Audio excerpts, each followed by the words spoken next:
ভিডিওটি দেখার আগে সবার কাছে ছোট্ট একটি রিকোয়েস্ট করতে চাই, প্লিজ প্লিজ প্লিজ যারা ভিডিওটি দেখবেন সবাই একটা করে সাবস্ক্রাইব করে দিবেন। আপনাদের ভালোবাসা পেলে এমন ভিডিও আরও উপহার দিব। ভিডিওগুলো বানাতে অনেক কষ্ট হয়, আমি জানি। ভিডিওটি অনেক মানুষই দেখবেন, প্লিজ একটা করে সাবস্ক্রাইব করে দিবেন। সবাইকে পুরো গল্পটি দেখার জন্য অনুরোধ রইল। আর যারা আমাকে ভালোবাসে তারা একটা করে লাইক করে দেখিয়ে দিবেন। Love you all. তো চলুন আজকের ভিডিওটি শুরু করা যাক। আমি মোবাইল থেকে চোখ তুলে বাইরে তাকালাম। দেখি একটা সুন্দরী মেয়ে বাইরে দাঁড়িয়ে আছে। এত সকালে কনকনে শীতের মধ্যে মনে হয় জগিং করতে। এর আগে দেখিনি। থাক, সেসব দেখে লাভ নেই। দোকানের প্রথম কাস্টমার মানুষের মুখে শুনি। কাস্টমার বলে লক্ষ্মী।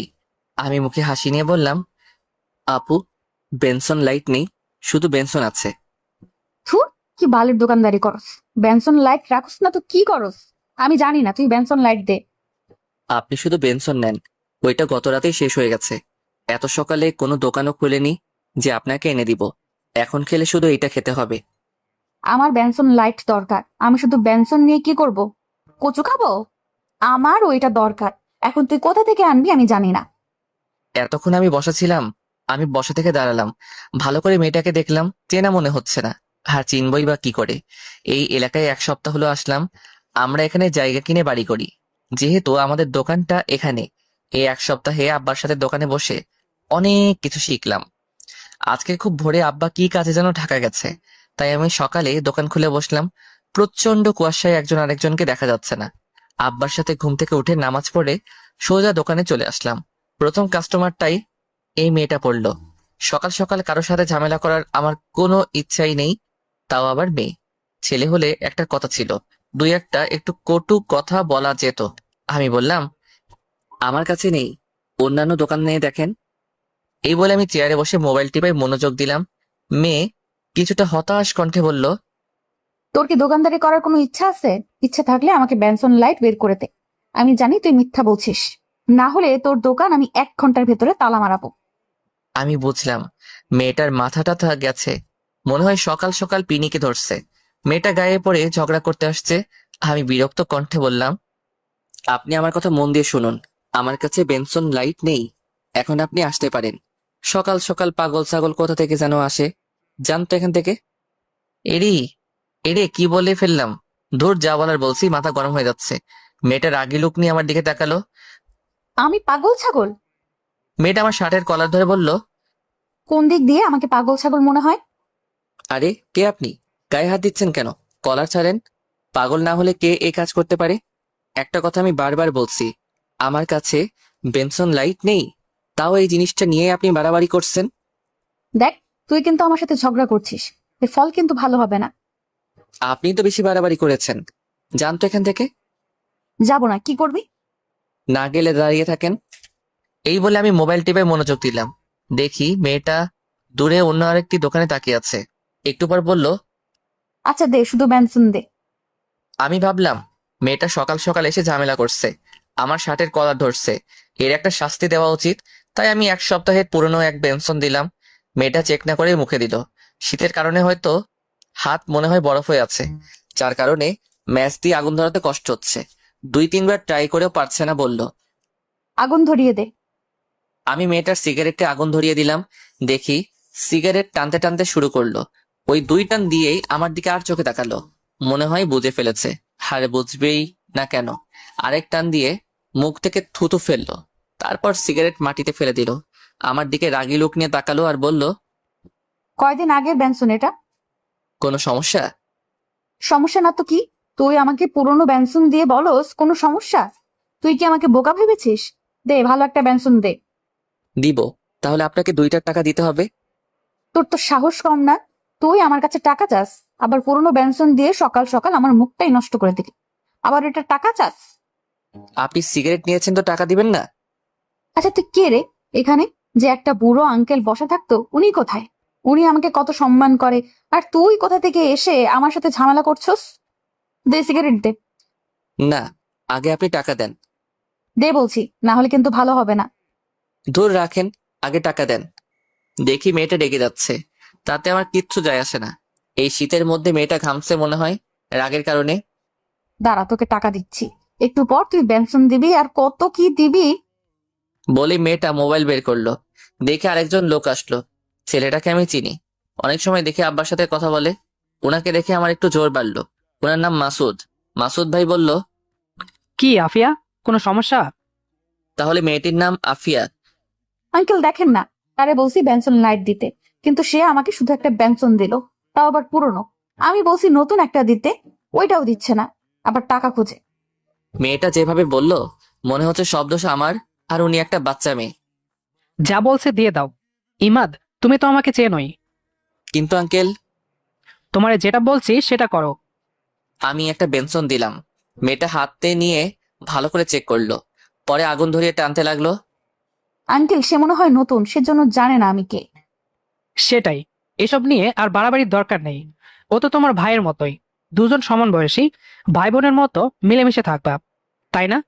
কি বলিস ইমাদ? আমি ভাবতে লাগলাম মেয়েটার মনে হয় খুব পাওয়ার, না হলে মাসুদ আঙ্কেল এত সম্মান করে কথা বলছে কেন। যাই হোক, কোনো ঝামেলা করে লাভ নেই, আব্বা শুনলে পরে সমস্যা হবে। আমি বললাম, সেটাই। তাহলে আমি যাই। ইমাদ, যা লাগে দে, ওনার কাছ থেকে কোনো সময় টাকা চাবি না। জি আঙ্কেল। মাসুদ আঙ্কেল চলে গেল। এদিকে আফিয়ার সিগারেট খাওয়া শেষ। আফিয়া বলল, একটা স্পিড ক্যান দে তো, ঠান্ডা। এই শীতের মধ্যে আপনি ঠান্ডা খাবেন? নর্মাল দিই। আমার স্বাস্থ্য নিয়ে তোর ভাবতে হবে না, যা বলছি দে। আমি ফ্রিজ থেকে একটা স্পিড দিলাম। মেয়েটা দাঁড়িয়ে দাঁড়িয়ে স্পিডটা খেলো। বলল, কত টাকা হয়েছে? 65 টাকা। 65 টাকা কি করে? আমার হিসেবে তো 50 টাকা। তুই ওই নষ্ট সিগারেটের দাম চাচ্ছিস? হুম। আমি ওই নষ্ট সিগারেটের মূল্য দিব না, আর 50 টাকা আমি তোকে পরে দিয়ে যাব। আমরা তো বাকি দেই না, আপনার টাকা দেওয়া লাগবে না। মনে করেন এটা আমি আমার পক্ষ থেকে খাওয়ালাম। না, আমি কারো কাছে ঋণী থাকবো না, তোরে আমি পরে দিয়ে যাব। শুনেন, আমার টাকা লাগবে না, জানতো এখান থেকে। আমার বিরক্ত লাগছে। আচ্ছা, আপনি কি মানসিক প্রতিবন্ধী? এমন করছেন কেন? মনে করেন আপনি আমার দোকানে আসেননি। এখন যান আপনি এখান থেকে। এই কয়দিন এলাকায় ছিলাম না বলে শরীরে তেল হয়েছে। আমার মুখের উপর আজ পর্যন্ত কেউ কথা বলেনি, আর তুই কোথা থেকে উড়ে এসে আমার সাথে ঝগড়া করছিস? এর ফল কিন্তু ভালো হবে না। এই বলে রাগে গজগজ করতে করতে চলে গেল। মেয়েটার সাথে ঝগড়া করে এই শীতের মধ্যে শরীর থেকে ঘাম বের হচ্ছে। সকাল সকাল মুডটাই নষ্ট করে দিল। মাথা পুরো গরম হয়ে আছে এমনিতেই। রাতে রিয়ার সাথে ঝগড়া হয়েছে, রাগের কারণে তার সাথে ব্রেকআপ করে তার নাম্বার ব্লক মেরে দিয়েছি। আমিও এই ঠান্ডার মধ্যে একটা স্পিড খাইলাম মাথা ঠান্ডা করার জন্যে। আধা ঘন্টা পর মানুষ আসা শুরু করলো। দুপুরে পর্যন্ত বেচা কিনা করলাম। ভাবলাম বাড়ি থেকে ফ্রেশ হয়ে লাঞ্চ করে একটু রেস্ট নিয়ে আসি। আমি আস্তে আস্তে দোকানের শাটার ফেলে বাড়ির উদ্দেশ্যে রওনা দিলাম। 1 কিলো দূরে আমাদের বাসা। দুপুর টাইমে কোনো রিক্সা দেখা যাচ্ছে না। প্রথমে ভাবলাম হাঁটাতড়ি হাঁটতে লাগলাম। বাড়িতে যাওয়ার রাস্তায় একটা পার্ক পড়ে, যেটা জনসাধারণের জন্য উন্মুক্ত। দেখি সকালে মেয়েটা কি জানি নাম মনে হয়েছে, আফিয়া। নামটা কি সুন্দর, কিন্তু মেয়েটা একেবারে বদ। দেখি কয়েকজন ছেলের সাথে বসে আড্ডা দিচ্ছে। আমার সেসব ভেবে লাভ নেই। আমি আমার মতো হেঁটে চলে যাচ্ছি। তারপরে তার মধ্যে থেকে একটা ছেলে আমাকে ডাক দিল। আমি তাদের সামনে গেলাম। আফিয়া বলল, কোথায় যাস? বাসায়। তুই হয়তো এই এলাকায় নতুন আসছস, তাই তোকে আজকের মতো ছেড়ে দিলাম। সামনে থেকে বুঝে শুনে কথা বলিস। ওকে। ওই বুড়ো আঙ্কেল কি তোর বাপ লাগে? হুম। উনি কত ভালো মানুষ, আর তুই একটা বদের হাড্ডি। হুম। আমি যেমন হই তাতে আপনার কি? আমার কিছু না, পরবর্তী সময়ে সাবধান থাকবি, না হলে এই শরীর আর পৃথিবীতে থাকবে না। আচ্ছা, দেখা যাবে। আমি সেখান থেকে চলে আসলাম। বাড়িতে এসে গোসল করলাম। মা ভাত খাইয়ে দিল। আমি মাকে বললাম, মা, আব্বা কখন আসবে? আস্তে আস্তে রাত হবে। আজকে তুই দোকান চালা, রাতে একটু আগে এসে পড়িস। বেশি রাত হলে যদি রিক্সা না পাস। আচ্ছা। আমি আবার দোকানে এসে পড়লাম। একটু পর দেখি কিসের হুড়াহুড়ি। দেখে একটা ছেলেকে 4-5 জন ধরে মারছে। আমি তাদের আটকাতে যাব, এমন সময় আরেকজন অচেনা লোক আমাকে বলল, ওদের মারামারি ওরা করুক, তাতে তোমার কি? তুমি দোকানদার, তুমি গিয়ে দোকানদারি করো। কিন্তু ছেলেটা তো মরে যাবে। মরে গেলে যাক, তাতে তোমার কি? তুমি গিয়ে দোকানদারি করো। আমি বাধ্য ছেলের মতো দোকানে এসে দেখতে লাগলাম কি হয়। ছেলেটাকে মেরে আধা মরা করে ফেলেছে। একটু পর দেখি আফিয়া বাইকে চড়ে আসলো, এসে ছেলেটার কাছে গেল। লোকজনের হুড়াহুড়িতে কিছু শুনতে পারছি না, আর দেখতে পারছি না। একটু পর একজন ছেলেটাকে নিয়ে চলে গেল। সবাই আস্তে আস্তে চলে গেল। আমি দোকানে বেচাকিনা করতে লাগলাম। একটু পর দেখে আফিয়া আসলো, বলল, একটা বেনসন লাইট দে। আমি বিরক্ত হয়ে তাকে একটা বেনসন লাইট দিলাম। ফ্রিতে খেলে তো বিরক্ত হবই। সে সিগারেট খেতে লাগলো। আস্তে আস্তে দোকানের ভিড় কমলো। দেখি আফিয়া এসে দোকানের ভিতরে একটা বসার চেয়ারে এসে বসলো। 1 কেজি আটা দে, 1 কেজি চিনি দে, 1 কেজি পেঁয়াজ দে, আর 1 হালি ডিম দে। আমি আফিয়ার মুখের দিকে তাকিয়ে রইলাম। তার চোখে চোখ রাখলাম। আমার ভয় করছে। এগুলো কি ফ্রিতে দিতে হবে নাকি? আফিয়ার চোখ আমার চোখ একসাথে হলো। আফিয়া কিছুটা লজ্জা পেয়ে চোখ নিচু করে বলল। তুই ভয় পাস না, এগুলোর জন্য আমি টাকা দিব। আমি মুখে হাসি এনে বললাম, ওকে। আমি আটা মাপা শুরু করলাম। এই ফাঁকে দুইজন ছেলে আসলো। এসে আফিয়ার সাথে কথা বলতে লাগলো। সেদিকে আমার কোনো খেয়ালই নেই। আমি আটা পেঁয়াজ ডিম চিনি প্যাকেট করে সামনে দিলাম। আফিয়া তাদের সাথে অনেকক্ষণ কথা বলল। পরে দুইজন চলে গেল। আফিয়া আমার দিকে তাকিয়ে মুচকি হাসি দিয়ে বলল, এইখানে কত টাকা হয়েছে? 200। তুই তো ফ্লেক্সি লোড করস। হুম। এই নাম্বারে 700 টাকার মিনিট আর এমবি প্যাকটা দে। ওকে। আমি দিলাম। আফিয়া বলল, আমার নাম্বারটা সেভ করে রাখ, যদি কোনো সমস্যায় পড়স সাথে সাথে কল করবি। তার প্রয়োজন নেই। আরি আফিয়া দেখতে অনেক সুন্দরী। দাঁতগুলো উঁচু নিচু, যার কারণে হাসি দিলে অনেক সুন্দরী লাগে। ঠোঁটে লিপস্টিক দেওয়া। নারী হিসেবে দেখলে 100তে 1 জন। কিন্তু সে থাকেই ছেলেদের মতো জিন্সের শার্ট প্যান্ট, শীতের মধ্যে একটা শীতের কাপড়, পায়ে শো জুতা। সে মনে হয় খুব বড় লোক, যার কারণে এত পাওয়ার। সেসব ভেবে লাভ নেই। একজন এসে বললো 10 কেজি আটা দিতে। আমি আটা মাপতে শুরু করলাম। 10 কেজি আটা দিলে উনি সেগুলো নিয়ে টাকা দিয়ে চলে গেল। আফিয়া বলল, এগুলোর দাম রাখ, আমি যাওয়ার সময় নিয়ে যাব। কত টাকা হয়েছে? আমি হিসেব করে বললাম, 900 টাকা। আর 4টা সিগারেট দে। আমাকে 1000 টাকা নোট দিয়ে বলল, সব মিলিয়ে কত টাকা হয়েছে রাখ, সকালে টাকা রেখে দে। আমি সকালে টাকা না রেখে ফেরত দিয়ে দিলাম। আফিয়া চলে গেল। আমি তার যাওয়ার রাস্তার দিকে তাকিয়ে রইলাম। মাসুদ আঙ্কেল যেহেতু বলছে ও আমার বয়সী, তাহলে আমার বয়স 23 আর ওর বয়স এমনই। এই বয়সে তোমরা কি সুন্দর স্বামীর সাথে ঘর সংসার করো, আর ওর কি অবস্থা? নিশ্চয়ই এর পিছনে একটা কারণ আছে। সে কারণটাই আমার জানতে হবে। এর মধ্যে যদি মোবাইলে কল আসলো, নাম্বার চিনি না, ফোন ধরে কণ্ঠ শুনে আমি বুঝতে পারলাম এটা রিয়া। ফোন দিছস কেন? তোর সাথে ব্রেকআপ? আমার কথা শোন, আমি খুবই দুঃখিত। আসলে আমি বুঝতে পারিনি তোরে আমি ভালোবাসি ইমাত। তোর ছেড়ে আমি বাঁচবো না। এটা তো আমি লাস্ট 2 বছর ধরে শুনে আসছি। সত্যি বলছি। আমি তোরে পরে ফোন দিচ্ছি, এখন দোকানে আছি। আচ্ছা ফোন দিস মনে করে। আমি একাধারে রাত 10টা পর্যন্ত বেচা কিনা করলাম, কিন্তু মানুষ আসছেই না। ভাবলাম চলে যাই, না হলে রিক্সা পাবো না। কিন্তু না, দোকান বন্ধ করতে করতে 11টা বেজে গেল। আমি দেখি আফিয়ার প্যাকেট পড়ে রইল। সে এখনো আসেনি। দূর না আসলে নাই, এমনিতে দেরি হয়ে যাচ্ছে। সারাদিনের বেচারাটার সাথেই নিলাম। একা যাওয়ার রিক্সা না পেলে দোকানে রাত কাটতে হবে। আশেপাশে তাকিয়ে দেখি কোনো রিক্সা নেই। মা অলরেডি 3বার ফোন দিয়ে ফেলেছে। এমন সময় দেখি আফিয়া কোথা থেকে জানি আসলো দৌড়ে।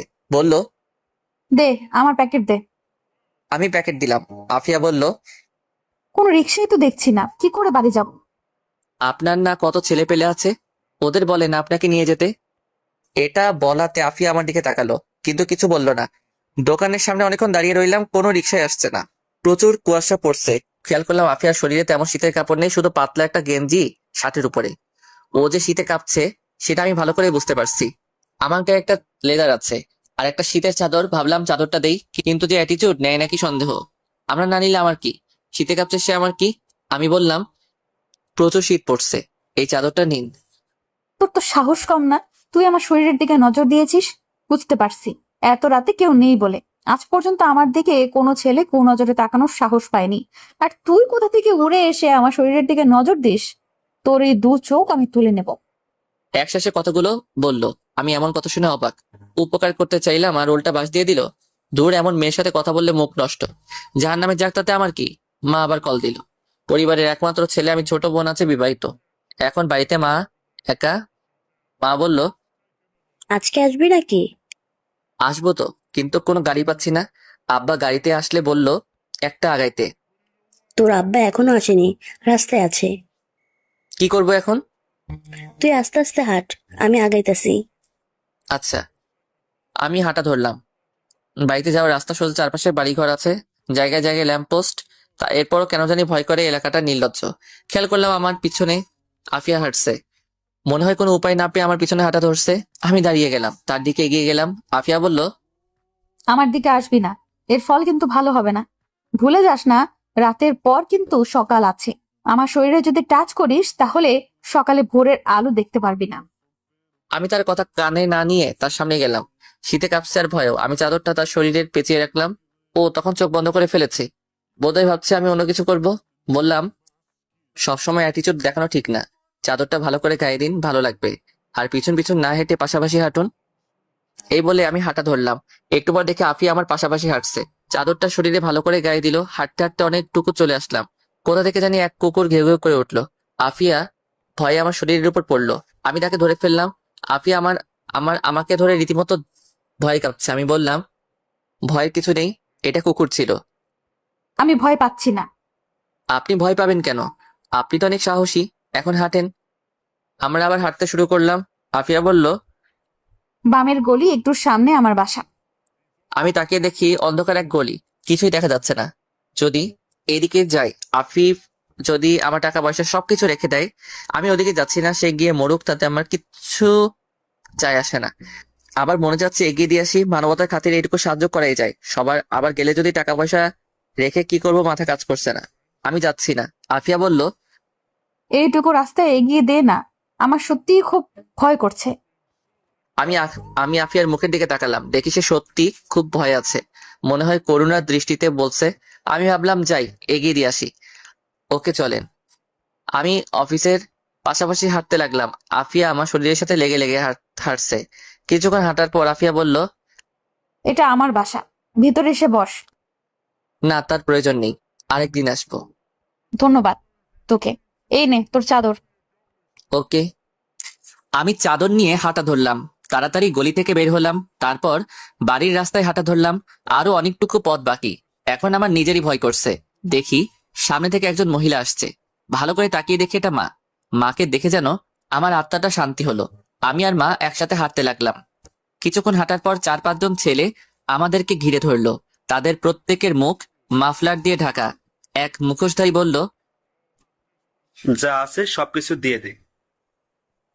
মা ভয় পেয়ে আমার পিছনে লুকালো। একজন এসে আমার পকেটে হাত দিতে লাগলো। আমি ছেলেটার হাতে ধরে ফেললাম। একজন পিছন থেকে চা পাতি বের করলো। মা ভয় পেয়ে বলল, যা আছে সবকিছু দিয়ে দে। আমি ছেলেটার হাত ছেড়ে দিলাম। ছেলেটা আমার পকেট থেকে মোবাইল নিয়ে গেল। আরেক পকেট থেকে দোকানের টাকা বের করলো। 20,000 টাকার মতো ছিল। ওইটা পেয়ে তারা চলে যেতে লাগলো। পিছন থেকে মোবাইল ঢিল দিয়ে সবগুলো দৌড়ে পালালো। মা সেখানে কাঁদা শুরু করলো। আমি মাকে উঠিয়ে বাড়িতে নিয়ে আসলাম। মা কেঁদে কেঁদে বলল, ওইখানে কত টাকা ছিল? 20,000। সব শেষ, আমাদের সব শেষ। আমার কিছু বলার নেই। যে চাপাতি বের করছিল, একটা কোপ দিলে বাঁচার কোনো সম্ভাবনা নেই। আমি মাথায় হাত দিয়ে বসে রইলাম। সারাদিনের বেচাকেনা এক নিমিষেই শেষ। একটু পর আব্বা এলো।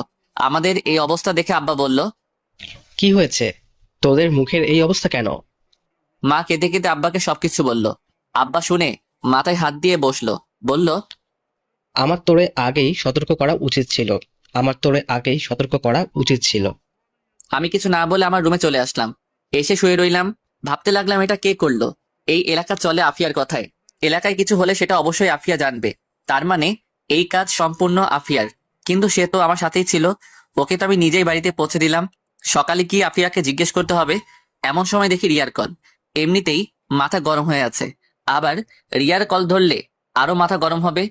আমি ফোন কেটে দিলাম। রিয়া আমার আগের কলেজের বেস্ট ফ্রেন্ড। আস্তে আস্তে দুজন দুজনকে ভালোবেসে ফেলি। ওই কলেজ থেকে ইন্টার শেষ করি। তারপরেই এখানে এক কাছের কলেজে ভর্তি হই। যদিও তখন বাড়ি থেকে আসতাম, কিন্তু এইখানে বাড়ি করার এইখান থেকে গিয়েই ক্লাস করি। মাঝে মাঝে অধিকাংশ সময় দোকানেই কাটাই। আমি এখন অনার্স 3rd ইয়ারে আছি। যখন রিয়া শুনেছে আমি এখানে চলে আসছি, তখন রিয়া আমাকে দোষারোপ করছে। ও বলে কিনা আমি তাকে ব্যবহার করছি। অথচ আজ পর্যন্ত আমি রিয়ার হাত ধরার সাহস পাইনি। মাকে রিয়ার কথা বলছিলাম, কিন্তু মা তেমন গুরুত্বই দেয়নি। এর দ্বারা বোঝা যায় এসব আরো পরে হবে। একে তো এই এলাকাটা একদম নির্জন, মানুষগুলো কেমন যেন। খেয়াল করলাম কেউ কারোর সাথে প্রয়োজন ব্যতীত কথা বলে না। দোকানটা এক চৌরাস্তার মোড়ে পড়েছে। আরো একটা 2টা দোকান আছে, তার মধ্যে থেকেই আমাদের দোকানটাই বেশি বেচাকেনা হয়, কারণ আমাদের দোকানটা অনেক পুরাতন। দাদির মুখ থেকে শুনেছিলাম আব্বা প্রথমে এই দোকানের কর্মচারী ছিল। দোকানের মালিকের একমাত্র মেয়ে ছিল আমার মা। কিন্তু আমার নানা অকালে মৃত্যুবরণ করেন। যাওয়ার আগে আব্বাকে এই দোকান আর আমার মাকে দিয়ে যায়। পরে আব্বা মাকে বিয়ে করে বাড়িতে নিয়ে আসে। এত বছর নানার বাড়ি খালি পড়েছিল। দাদি মারা যাওয়ার পর আব্বা নানার বাড়ি আবার নতুন করে করে এবং আমরা এই জায়গায় চলে আসি। রাতে আর ঘুমাতে পারিনি। সকালে গেলাম আফিয়ার বাড়িতে, গিয়ে দরজায় টোকা দিলাম। কিছুক্ষণ পর আফিয়া দরজা খুললো। আফিয়া আমাকে দেখে অবাক হয়ে জিজ্ঞেস করলো, এত সকালে তুই? আফিয়া এই শীতের মধ্যে একটা হাতা কাটা গেঞ্জি পরা আর পাতলা একটা প্লাজো পরা, চুলগুলো উস্কো খুস্কো হয়ে আছে। আমাকে দেখে তাড়াতাড়ি ওড়না দিল গলায়। পায়ের দিকে তাকাতেই আমার সারা শরীরে শিরশির করে উঠলো। পায়ের নখগুলো নেল পালিশ দেওয়া। আমি বললাম, আমার টাকা ফেরত দেন। কিসের টাকা? গত রাতে যে ছিনতাই করছেন ওই টাকা। আফিয়া যেন আসমান থেকে পড়লো আর বলল, আমি কি করে তোর টাকা ছিনতাই করতে পারি? তুই তো আমাকে এখানে দিয়ে গেলি, আমি কেন তোর টাকা নিতে যাব? এলাকায় কিছু হলে সবকিছুই আপনি জানেন, আপনি সব সমাধান করেন। আমার 20,000 টাকা ছিনতাই হয়েছে গত রাতে আপনাকে দিয়ে বাড়ি যাওয়ার সময়। এখন আপনি বলছেন আপনি কিছুই জানেন না। আজ পর্যন্ত আমাকে এই অপবাদ দেওয়ায় কেউ সাহস পায়নি। আমার সাথে কথা বলতে এলে 10 বার ভেবে নেয়। একটা ফোন দিলে তুই আমার ঘর থেকে জীবিত বের হতে পারবি না। গত রাতে একটু উপকার করেছ বলে এই ভেবে নিস না আমি তোকে হেল্প করব। গত রাতে উপকার করছিস বলে এখনো তোকে কিছু বলিনি।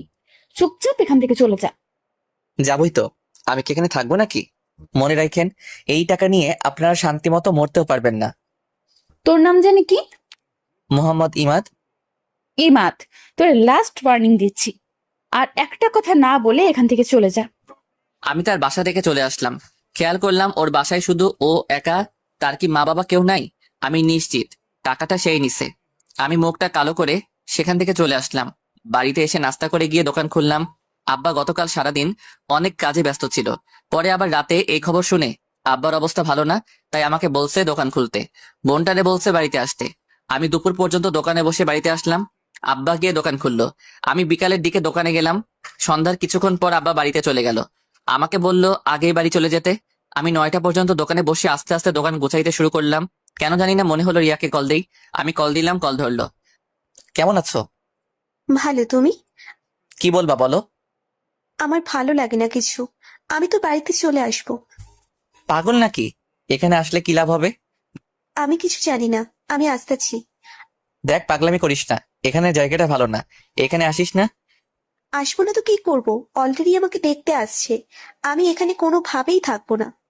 এখন আমি কি করব? মারে তোর কথা বলছিলাম, কিন্তু মা কোনো পাত্তাই দিচ্ছে না। বলছে এখন এগুলো কিছু হবে না, আরো পরে। পরে পরে করতে করতে তো আমার বিয়ে হয়ে যাবে। তুই কি আমাকে সত্যি ভালোবাসছো? দেখি আফিয়া এসে দোকানে দাঁড়ালো। ভালোবাসি। তাহলে তোর ভিতরে কোনো ফিলিংস নাই কেন? আমি যে তোর জীবন থেকে চলে যাচ্ছি, সেটা তোর খেয়াল আছে? আছে। তাহলে আগামীকালের মধ্যে কিছু একটা কর। আচ্ছা দেখি। আমি ফোনটা কেটে আফিয়াকে বললাম, আপনি আমার দোকানে আইসেন না, আপনাকে দেখলে আমার রাগ ওঠে। তুই বেশি বেড়ে গেছিস। তোরে কিছু উত্তম মধ্যম না দিলে শান্ত হবি না। দাঁড়া, এখনই ফোন করছি। চোরের মুখে বড় গলা। কি? তুই আবার বল। তোর সাহস তো বেড়ে গেছে। ফোন দিব? দেখেন, আমি কাউকে ভয় পাই না। এখন আপনার যেটা মনে চায় করেন, আর নেক্সট টাইম আমার দোকানের আশেপাশে আসবেন না। ওকে, দেখা যাবে। আমি দোকান বন্ধ করে রিক্সা দিয়ে বাড়ি চলে আসলাম। পরদিন খুব সকালে গিয়ে দোকান খুললাম। সকালে আবার দেখি আফিয়া আসলো। মেজাজটাই খারাপ হয়ে গেল। আফিয়া এসে বলল, একটা সিগারেট দে। কি বেহায়া মেয়ে রে বাবা, লজ্জা শরম বলতে কিচ্ছু নেই। আফিয়া দেখি শুনেও না শোনার ভান করছে। আফিয়া ঠোঁটে গাঢ় লিপস্টিক দেওয়া। এত সকালে আফিয়া কোথায় যায়? জগিং করতে? কিন্তু সে তো অত মোটাও না, যেখানে মনে চায় সেখানে যাক। আমি আফিয়ার মুখের দিকে তাকালাম এবং তার চোখে চোখ রাখলাম। সেও আমার চোখে চোখ রাখলো, কিন্তু সে বেশিক্ষণ আমার চোখে চোখ রাখতে পারলো না। চোখ অন্যদিকে ঘুরিয়ে মুখটা ভেঙচি কেটে বলল, সিগারেট দিবি নাকি যাব? এই নেন। আফিয়া সিগারেট ধরিয়ে দোকানের ভিতরে বসলো। আমি সিগারেটের ধোঁয়ায় নাক মুখ মাফলার দিয়ে ঢেকে ফেললাম। আমার অবস্থা দেখে মুখে একটা ভেঙচি কাটলো। আমি বললাম, আচ্ছা কে টাকা নিয়েছে বের করতে পারবেন? বের করতাম, কিন্তু তুই এসে সরাসরি আমাকে দোষারোপ করছিস। ও, তুই সেই টাকার আশা ছেড়ে দে। কেন? এই টাকা যদি জানতে পারি কে নিয়েছে তাহলে আমি সরাসরি থানায় মামলা করব। এই এলাকায় কোনো পুলিশের পাওয়ার নেই। এই এলাকা চলে আমার কথায়, আর এলাকার মেম্বার চেয়ারম্যান আমার পায়ের নিচে। তাই নাকি? তোর বিশ্বাস হয় না? না, আমার কাছে আপনি একটা দুর্বল নারী, যার আছে অনেক স্বপ্ন। চুপ। এই বিষয়ে তোরে কে বলছে কথা বলতে? আচ্ছা, আপনাকে একটা প্রশ্ন করি। কর। আপনার মা বাবা নেই? এমন প্রশ্ন করাতে আফিয়ার মুখটা মুহূর্তেই কালো হয়ে গেল। মুখে হাসি এনে বলল, না। কিন্তু মুখের হাসিটা কান্নার চেয়ে করুণ দেখালো। পরক্ষণে খেয়াল করলাম আফিয়ার চোখে পানি। অনেক কষ্টে কান্না আটকাতে চেষ্টা করলো, কিন্তু আটকাতে পারলো না। চোখ দিয়ে অধরে পানি পড়ছে। আমি তাড়াতাড়ি টিস্যু দিলাম। আফিয়া চোখ মুছলো, বলল, ধুর, শুধু শুধু চোখে পানি চলে আসলো। যাই হোক, আজকে দুপুরে তোর দাওয়াত আমার বাড়িতে। কি? আমাকে কেন? এমনি। এটা ভালো লক্ষণ নয়, এটা ভালো লক্ষণ নয়। আমি যাচ্ছি না। ওকে, তোর ইচ্ছা। আরো অনেক ছেলে পেলে যাবে, তাই তোকেও বললাম। আচ্ছা, আব্বারে পাঠিয়ে দিব। ওকে, আচ্ছা আমি যাই। আপনাকে কে বলছে এখানে বসতে? আফিয়া মুখটা ভেঙচি দিয়ে চলে গেল। আমি ভাবলাম টাকা তো দিল না, পরে রেখে দিব। আফিয়ার বুকে অনেক জমানো কষ্ট লুকিয়ে আছে। সেসব দেখে আমার কি? ও একটা বখাটে মেয়ে, কত ছেলের সাথে শুয়েছে কে জানে। যত সব ফালতু মেয়ে। পরক্ষণে রিয়ার কথা মনে পড়লো। আজকেই মার সাথে কথা বলতে হবে। রিয়াকে আমি হারাতে পারবো না। ওকে আমি সত্যি অনেক ভালোবাসি। এখন মার সাথে কথা বলে আজকে একটা সিদ্ধান্ত নিতে হবে। কিছুক্ষণ পর আব্বা আসলো। আমি বাড়ি চলে আসতে লাগলাম। ওই পার্কের একটা বেঞ্চে গিয়ে বসলাম। রিয়াকে কল করলাম। দ্বিতীয়বার ট্রাই করলে ফোন ধরলো। এতক্ষণ লাগে ফোন ধরতে? রান্নাঘরে ছিলাম। কি রান্না করছো? আমি মাঝে মাঝে রাগের কারণে রিয়াকে তুই করে বলি। রিয়াও আমাকে তুই করে বলে, কিন্তু অধিকাংশ সময় আমরা তুমি করে কথা বলি। ভর্তা খাবা? হুম। তাড়াতাড়ি আমাকে নিয়ে যা, তোমাকে সারা জীবন আদর করে ভর্তা খাবো। সেটাই করব। তোমার মারে বলছো? কি বলছি? এখনো বলিনি। যদি তোমার মা না করে? কিছু তো একটা করব। তুমি কোনো টেনশন করো না। ওকে ওকে।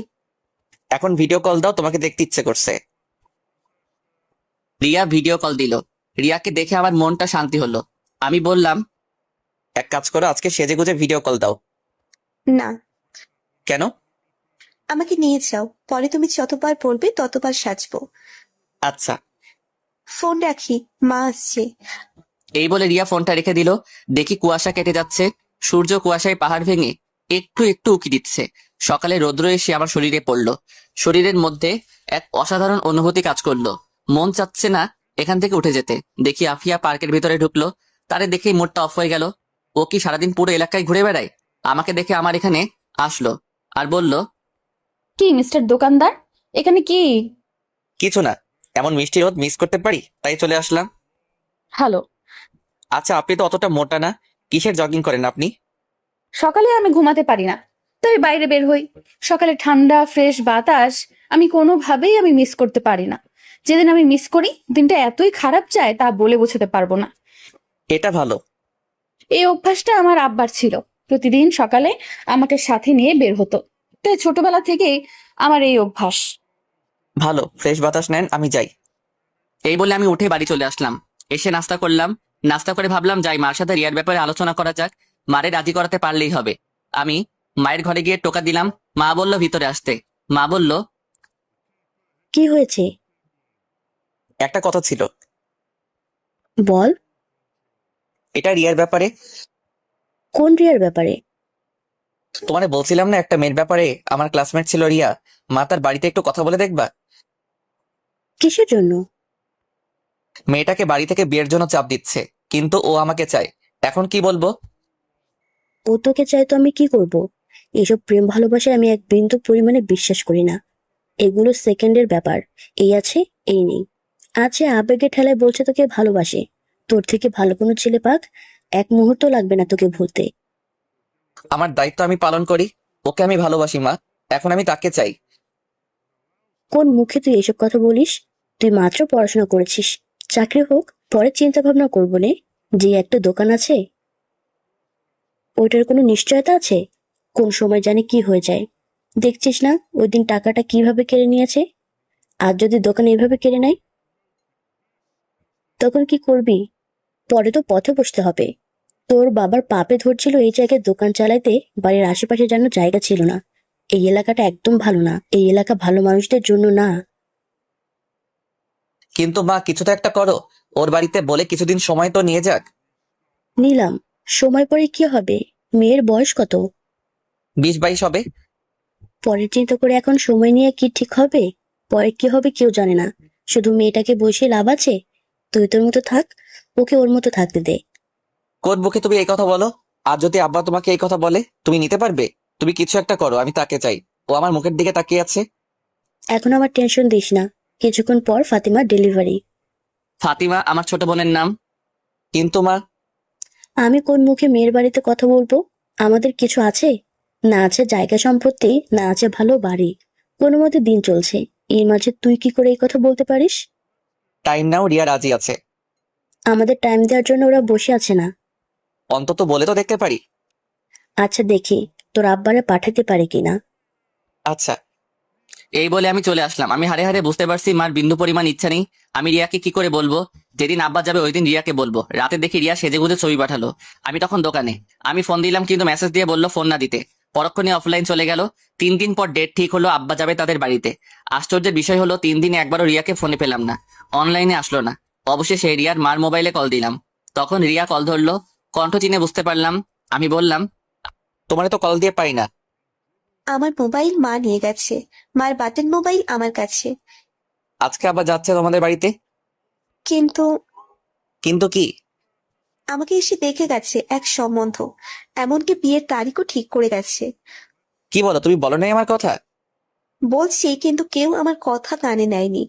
আচ্ছা তোমার আব্বা আসুক, আমি তোর আব্বার সাথে চলে আসবো। না, আমি ফ্যামিলির উপরে যেতে পারবো না। আচ্ছা তোমার আব্বা আসুক, দেখি কি করতে পারি। আচ্ছা। আমি সারাদিন দোকানে থেকে রাতে বাড়ি গেলাম, দেখি আব্বা বাড়িতে। মার মুখের অবস্থা ভালো না। আমি বললাম, কি হয়েছে? আমি কত করে বলছিলাম এখন ওগুলোর প্রয়োজন নেই। তোর আব্বা যেখানে গিয়ে অপমানিত হয়ে আসছে, তাকে বিয়ে করার জন্য সরকারি চাকরির ছেলে বসে আছে এবং অলরেডি ডেট তারিখ সব ঠিক করে ফেলেছে। মেয়েটা আমার সাথে চলে আসতে চাচ্ছিল, কিন্তু আমি অনেক কষ্টে বুঝিয়ে রেখে এসেছি। আমি বলার মতো কিছুই খুঁজে পেলাম না। আমি বাইরে বের হয়ে রিয়াকে কল করলাম। রিয়াকে আমাকে ভিডিও কল দিল। দেখি রিয়া কাঁদছে। আমি তোমাকে ছাড়া থাকতে পারবো না, আমি তোর বাড়িতে চলে আসছি। তোর বাসার ঠিকানা দে। নাই, ভুল করিস না। কেন, তুমি আমাকে চাও না? অবশ্যই চাই। তাহলে এমন কথা বলো কেন? আজ পর্যন্ত তোর হাতটা পর্যন্ত ধরিনি। ভাবছিলাম বিয়ের পর একেবারে তোর হাত ধরবো, কিন্তু দেখি এখন আর সেটা সম্ভব না। তরে কোনো ইচ্ছে নেই আমাকে পাবার। এই বলে রিয়া শিশুর মতো কাঁদতে লাগলো। অজান্তে আমার চোখ দিয়ে পানি বের হয়ে পড়লো। আমার ভিতরটা কষ্টে পড়ে যাচ্ছে। তাড়াতাড়ি তোর বাসার ঠিকানা দে, আমি আগামীকাল আসছি।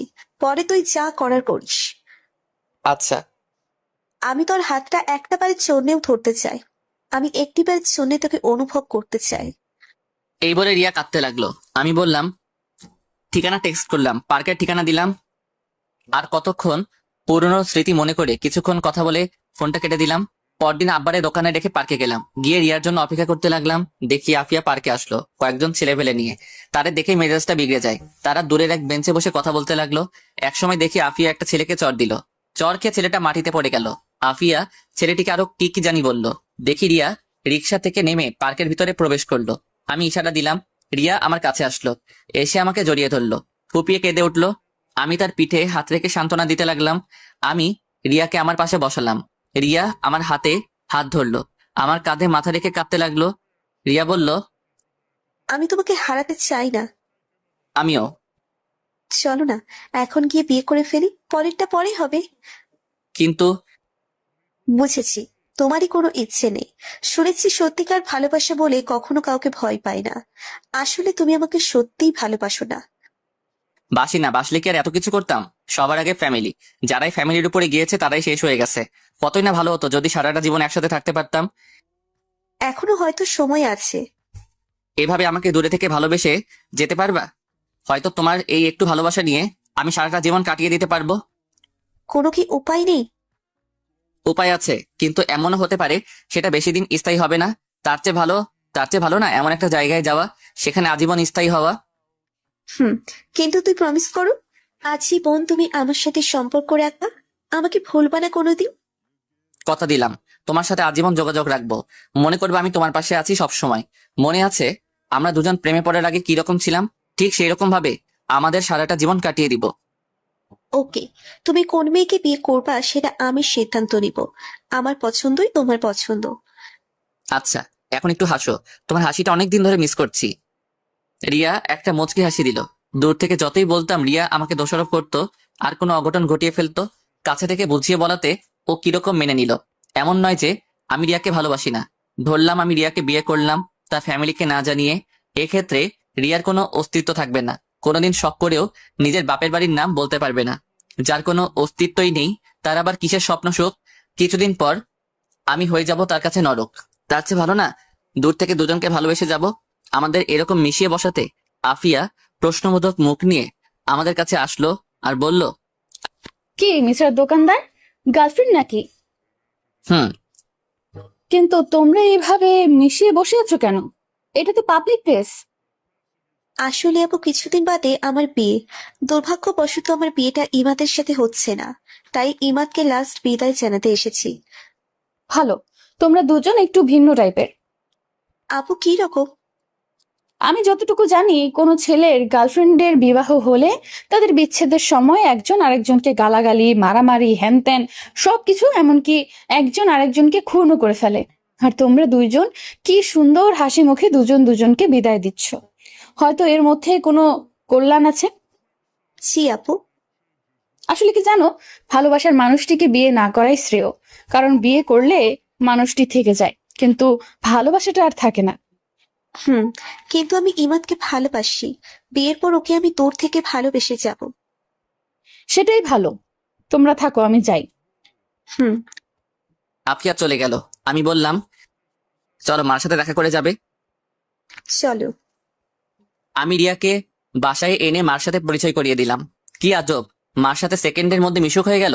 কি কথা লাগিয়ে দিল। যাওয়ার সময় রিয়া মার কাছে দোয়া চাইলো, পরে দোকানে নিয়ে আসলাম। আব্বার কাছে থেকে বিদায় নিয়ে দোয়া চাইলো, পরে বাস স্টেশনে নিয়ে গেলাম। শেষমেশ বিদায়ে রিয়া কেঁদে দিল, আমাকে জড়িয়ে ধরে রাখলো। বাসে উঠিয়ে দিয়ে দোকানে চলে আসলাম। ইচ্ছে করে রিয়ার বিয়ের তারিখটা জানি নাই, কারণ ওই দিনটাই কষ্ট হতো বেশি। এখন মনে হবে রিয়া এখন আমার জন্য ওয়েট করছে। কষ্ট দূর করার জন্য যতটা সম্ভব রিয়াকে ভুলে থাকাই ভালো। দোকানে আসলে আব্বা বাড়ি চলে গেল। সন্ধ্যা ছুঁই ছুঁই, সন্ধ্যার সময় দেখি কুয়াশা পড়া শুরু করছে। তাড়াতাড়ি বাড়ি চলে যাই। এইভাবে অনেকদিন চলে গেল। বিয়ের 1 সপ্তাহ পর রিয়া তার স্বামীর সাথে আমার পরিচয় করিয়ে দিল। তার স্বামীও খুব মিশুক। অল্প কথাতেই দুজন বন্ধুর মতো হয়ে গেলাম। মাঝে মাঝে আমাকে ফোন দিয়ে রিয়া কি পছন্দ করে, কি অপছন্দ করে, এটা সেটা জিজ্ঞেস করে। মানে তাদের সংসার ভালোই চলছিল। এটা দেখে আমি খুব খুশি, কিন্তু আমার মনের ভিতর একটা চিনচিন কষ্ট ভারী দেয়। কারণ রিয়াকে নিজের মতো করে পেলাম না। হয়তো রিয়া সেটা আমার চোখে দেখতে পায়। দেখলে আর কি লাভ। ভাবলাম রিয়ার সাথে আর কোনো সম্পর্ক রাখা যাবে না। তার সাথে কথা বললেই পুরনো স্মৃতি মনে হয়। তখন ভিতরে থেকে চাপা কান্না চলে আসে। আস্তে আস্তে রিয়ার কল ইগনোর করতে লাগলাম। এভাবে মাসখানেক চলে গেল। দোকানের মধ্যে এখন আমি বেশি সময় থাকি, কারণ আব্বা বছরখানেক আগে স্ট্রোক করেছিল, যার কারণে বেশি প্রেশার নিতে দেই না। এই 1 মাসের মধ্যে আব্বা পুরো দোকান আমাকে বুঝিয়ে দিয়ে দিল। ভালোই চলছিল দিনকাল। একদিন রাতে ঠিক করলাম রাতে দোকানে কাটিয়ে দিব, কারণ দেরি হয়ে গিয়েছিল। পৌষ মাসের শীত মাত্র পড়েছে, বাইরে কুয়াশা ছাড়া কিছুই নেই। দোকান পরিষ্কার করতেছিলাম, এমন সময় দেখি আফিয়া কোথা থেকে জানি দৌড়ে আসলো আর বলল, 1 কেজি তেল দে, আর মুখে দেওয়ার জন্য ভালো ক্রিম দে, আর একটা সুই দে, 1 প্যাকেট নুডলস রাতে সুই দিতে পারবো না। দে দে। আরো কয়েকটা জিনিসের নাম বলল। আজকে সিগারেট চাচ্ছে না। আমি বললাম, সিগারেট দিব না। না রে, ঠান্ডা লাগছে। ও। আমি আস্তে আস্তে সবগুলো জিনিস দিলাম। বলল, কত টাকা হয়েছে? 950 টাকা। আফিয়া আমাকে একটা 1000 টাকার নোট দিল। টাকাটা হাতে নিয়ে আমি টাকার কোড নাম্বারের দিকে তাকালাম। আমি সবসময় কারো কাছ থেকে বড় টাকার নোট পেলে অথবা দিলে আমি কোড নাম্বারটা দেখে নেই, যাতে উনি অস্বীকার করতে না পারে অথবা জাল বলে ঝামেলায় ফেলতে না পারে। ওই দিন আফিয়া একটা 1000 টাকার নোট দিয়েছিল। ওই দিন আমি কোডটা ভালো করে দেখেছিলাম, কারণ আফিয়া এমনিতে তেরা টাইপের মেয়ে। কিন্তু খেয়াল করে দেখলাম ওই দিন যে টাকা দিয়েছিল সেই টাকার লাস্টের কোড আর আজকের টাকার লাস্টের কোড এক। ওই দিন টাকা ছিনতাই হয়ে গিয়েছিল, সেই ছিনতাই করা টাকার মধ্যে আফিয়ার দেওয়া ওই টাকাটা ছিল। দুর্ভাগ্যবশত আফিয়া আজকে আমাকে এই টাকাটা এনে দিল। তার মানে ওই দিন ছিনতাইটা আফিয়া করছিল। হয়তো সে করেনি, অন্য কাউকে দিয়ে করিয়েছে। মহান আল্লাহর কি লীলা খেলা। আফিয়া বলল, কি এত দেখছিস? আমাকে বিদায় কর, বাসায় যেতে হবে। বাসায় তো যাবেন, তার আগে আমার কিছু প্রশ্নের উত্তর দিন। তাড়াতাড়ি বল। চেয়ারে বসেন, দরকার হলে আমি এগিয়ে দিয়ে আসবো। আফিয়া চেয়ারে বসলো। আমি বললাম, মনে আছে মাসখানেক আগে বলছিলাম আমার 20,000 টাকা ছিনতাই হয়ে গিয়েছিল? মনে আছে। এর আগের দিন রাতে আপনি আমার কাছ থেকে কিছু টাকার মাল কিনেছিলেন। হুম। আপনি যে 1,000 টাকার নোট দিয়েছিলেন ওই টাকাটা ছিনতাই হওয়া টাকার মধ্যে ছিল, কিন্তু আজকে এই 1,000 টাকা ওই দিন আপনার দেওয়া 1,000 টাকা। আমি যদি বলি এক, এটা কি আপনি বিশ্বাস করবেন? না, বিশ্বাস করব না। কেন বিশ্বাস করবেন না? ওই দিন আপনার দেওয়া টাকার কোড, আজকে এই টাকার কোড সম্পূর্ণ এক। আফিয়া তার চোখগুলো বড় বড় করে তাকালো। আমার এই কথা শুনে আফিয়া হতভম্ব হয়ে গেছে। কি বলবে কিছু বুঝতে পারছে না। তোতলাতে তোতলাতে বলল, আমি কিছু জানি না, আমি কিচ্ছু জানি না। আর ওই দিনের টাকার কোড আর আজকের টাকার কোড এক, এটা বললেই আমি বিশ্বাস করব? আপনি বিশ্বাস করতে বাধ্য। প্লিজ আফিয়া, আমার টাকাটা দিয়ে দেন। আমি তোর টাকা নেইনি, ওকে? না, আপনি নিয়েছেন। আমি নেইনি। আপনি নিয়েছেন, না হলে ওই দিনের টাকার কোড আর আজকের টাকার কোড এক কেন? আপনি ছাড়া তো অনেক মানুষ আছে, তাদের কাছে তো টাকাটা যেতে পারতো। আপনার কাছেই কেন? স্বীকার করেন। যা, আমি নিয়েছি, এখন কি করবি কর। তুই আমার কিছুই করতে পারবি না। কি নির্লজ্জ মেয়ে! প্লিজ আমার টাকাটা ফেরত দিয়ে দেন। তোরে একটা টাকাও দিব না। এখন দেখি তুই কি করিস। এই আমি উঠলাম। আমি তার কিছুই করতে পারবো না, এটা আমি ভালো করেই জানি। আব্বা জানলে আব্বাও কিছু করতে পারবে না। তার চেয়ে ভালো তাদের না জানানো। টাকার আশা আমরা আরো অনেক আগেই ছেড়ে দিয়েছি। এখন দেখি আফিয়াকে ফাপড় টাপড় দিয়ে কিছু নিতে পারি কিনা। জানি কিছুই করতে পারবো না। আমি বললাম, দেবেন না? না, দিব না।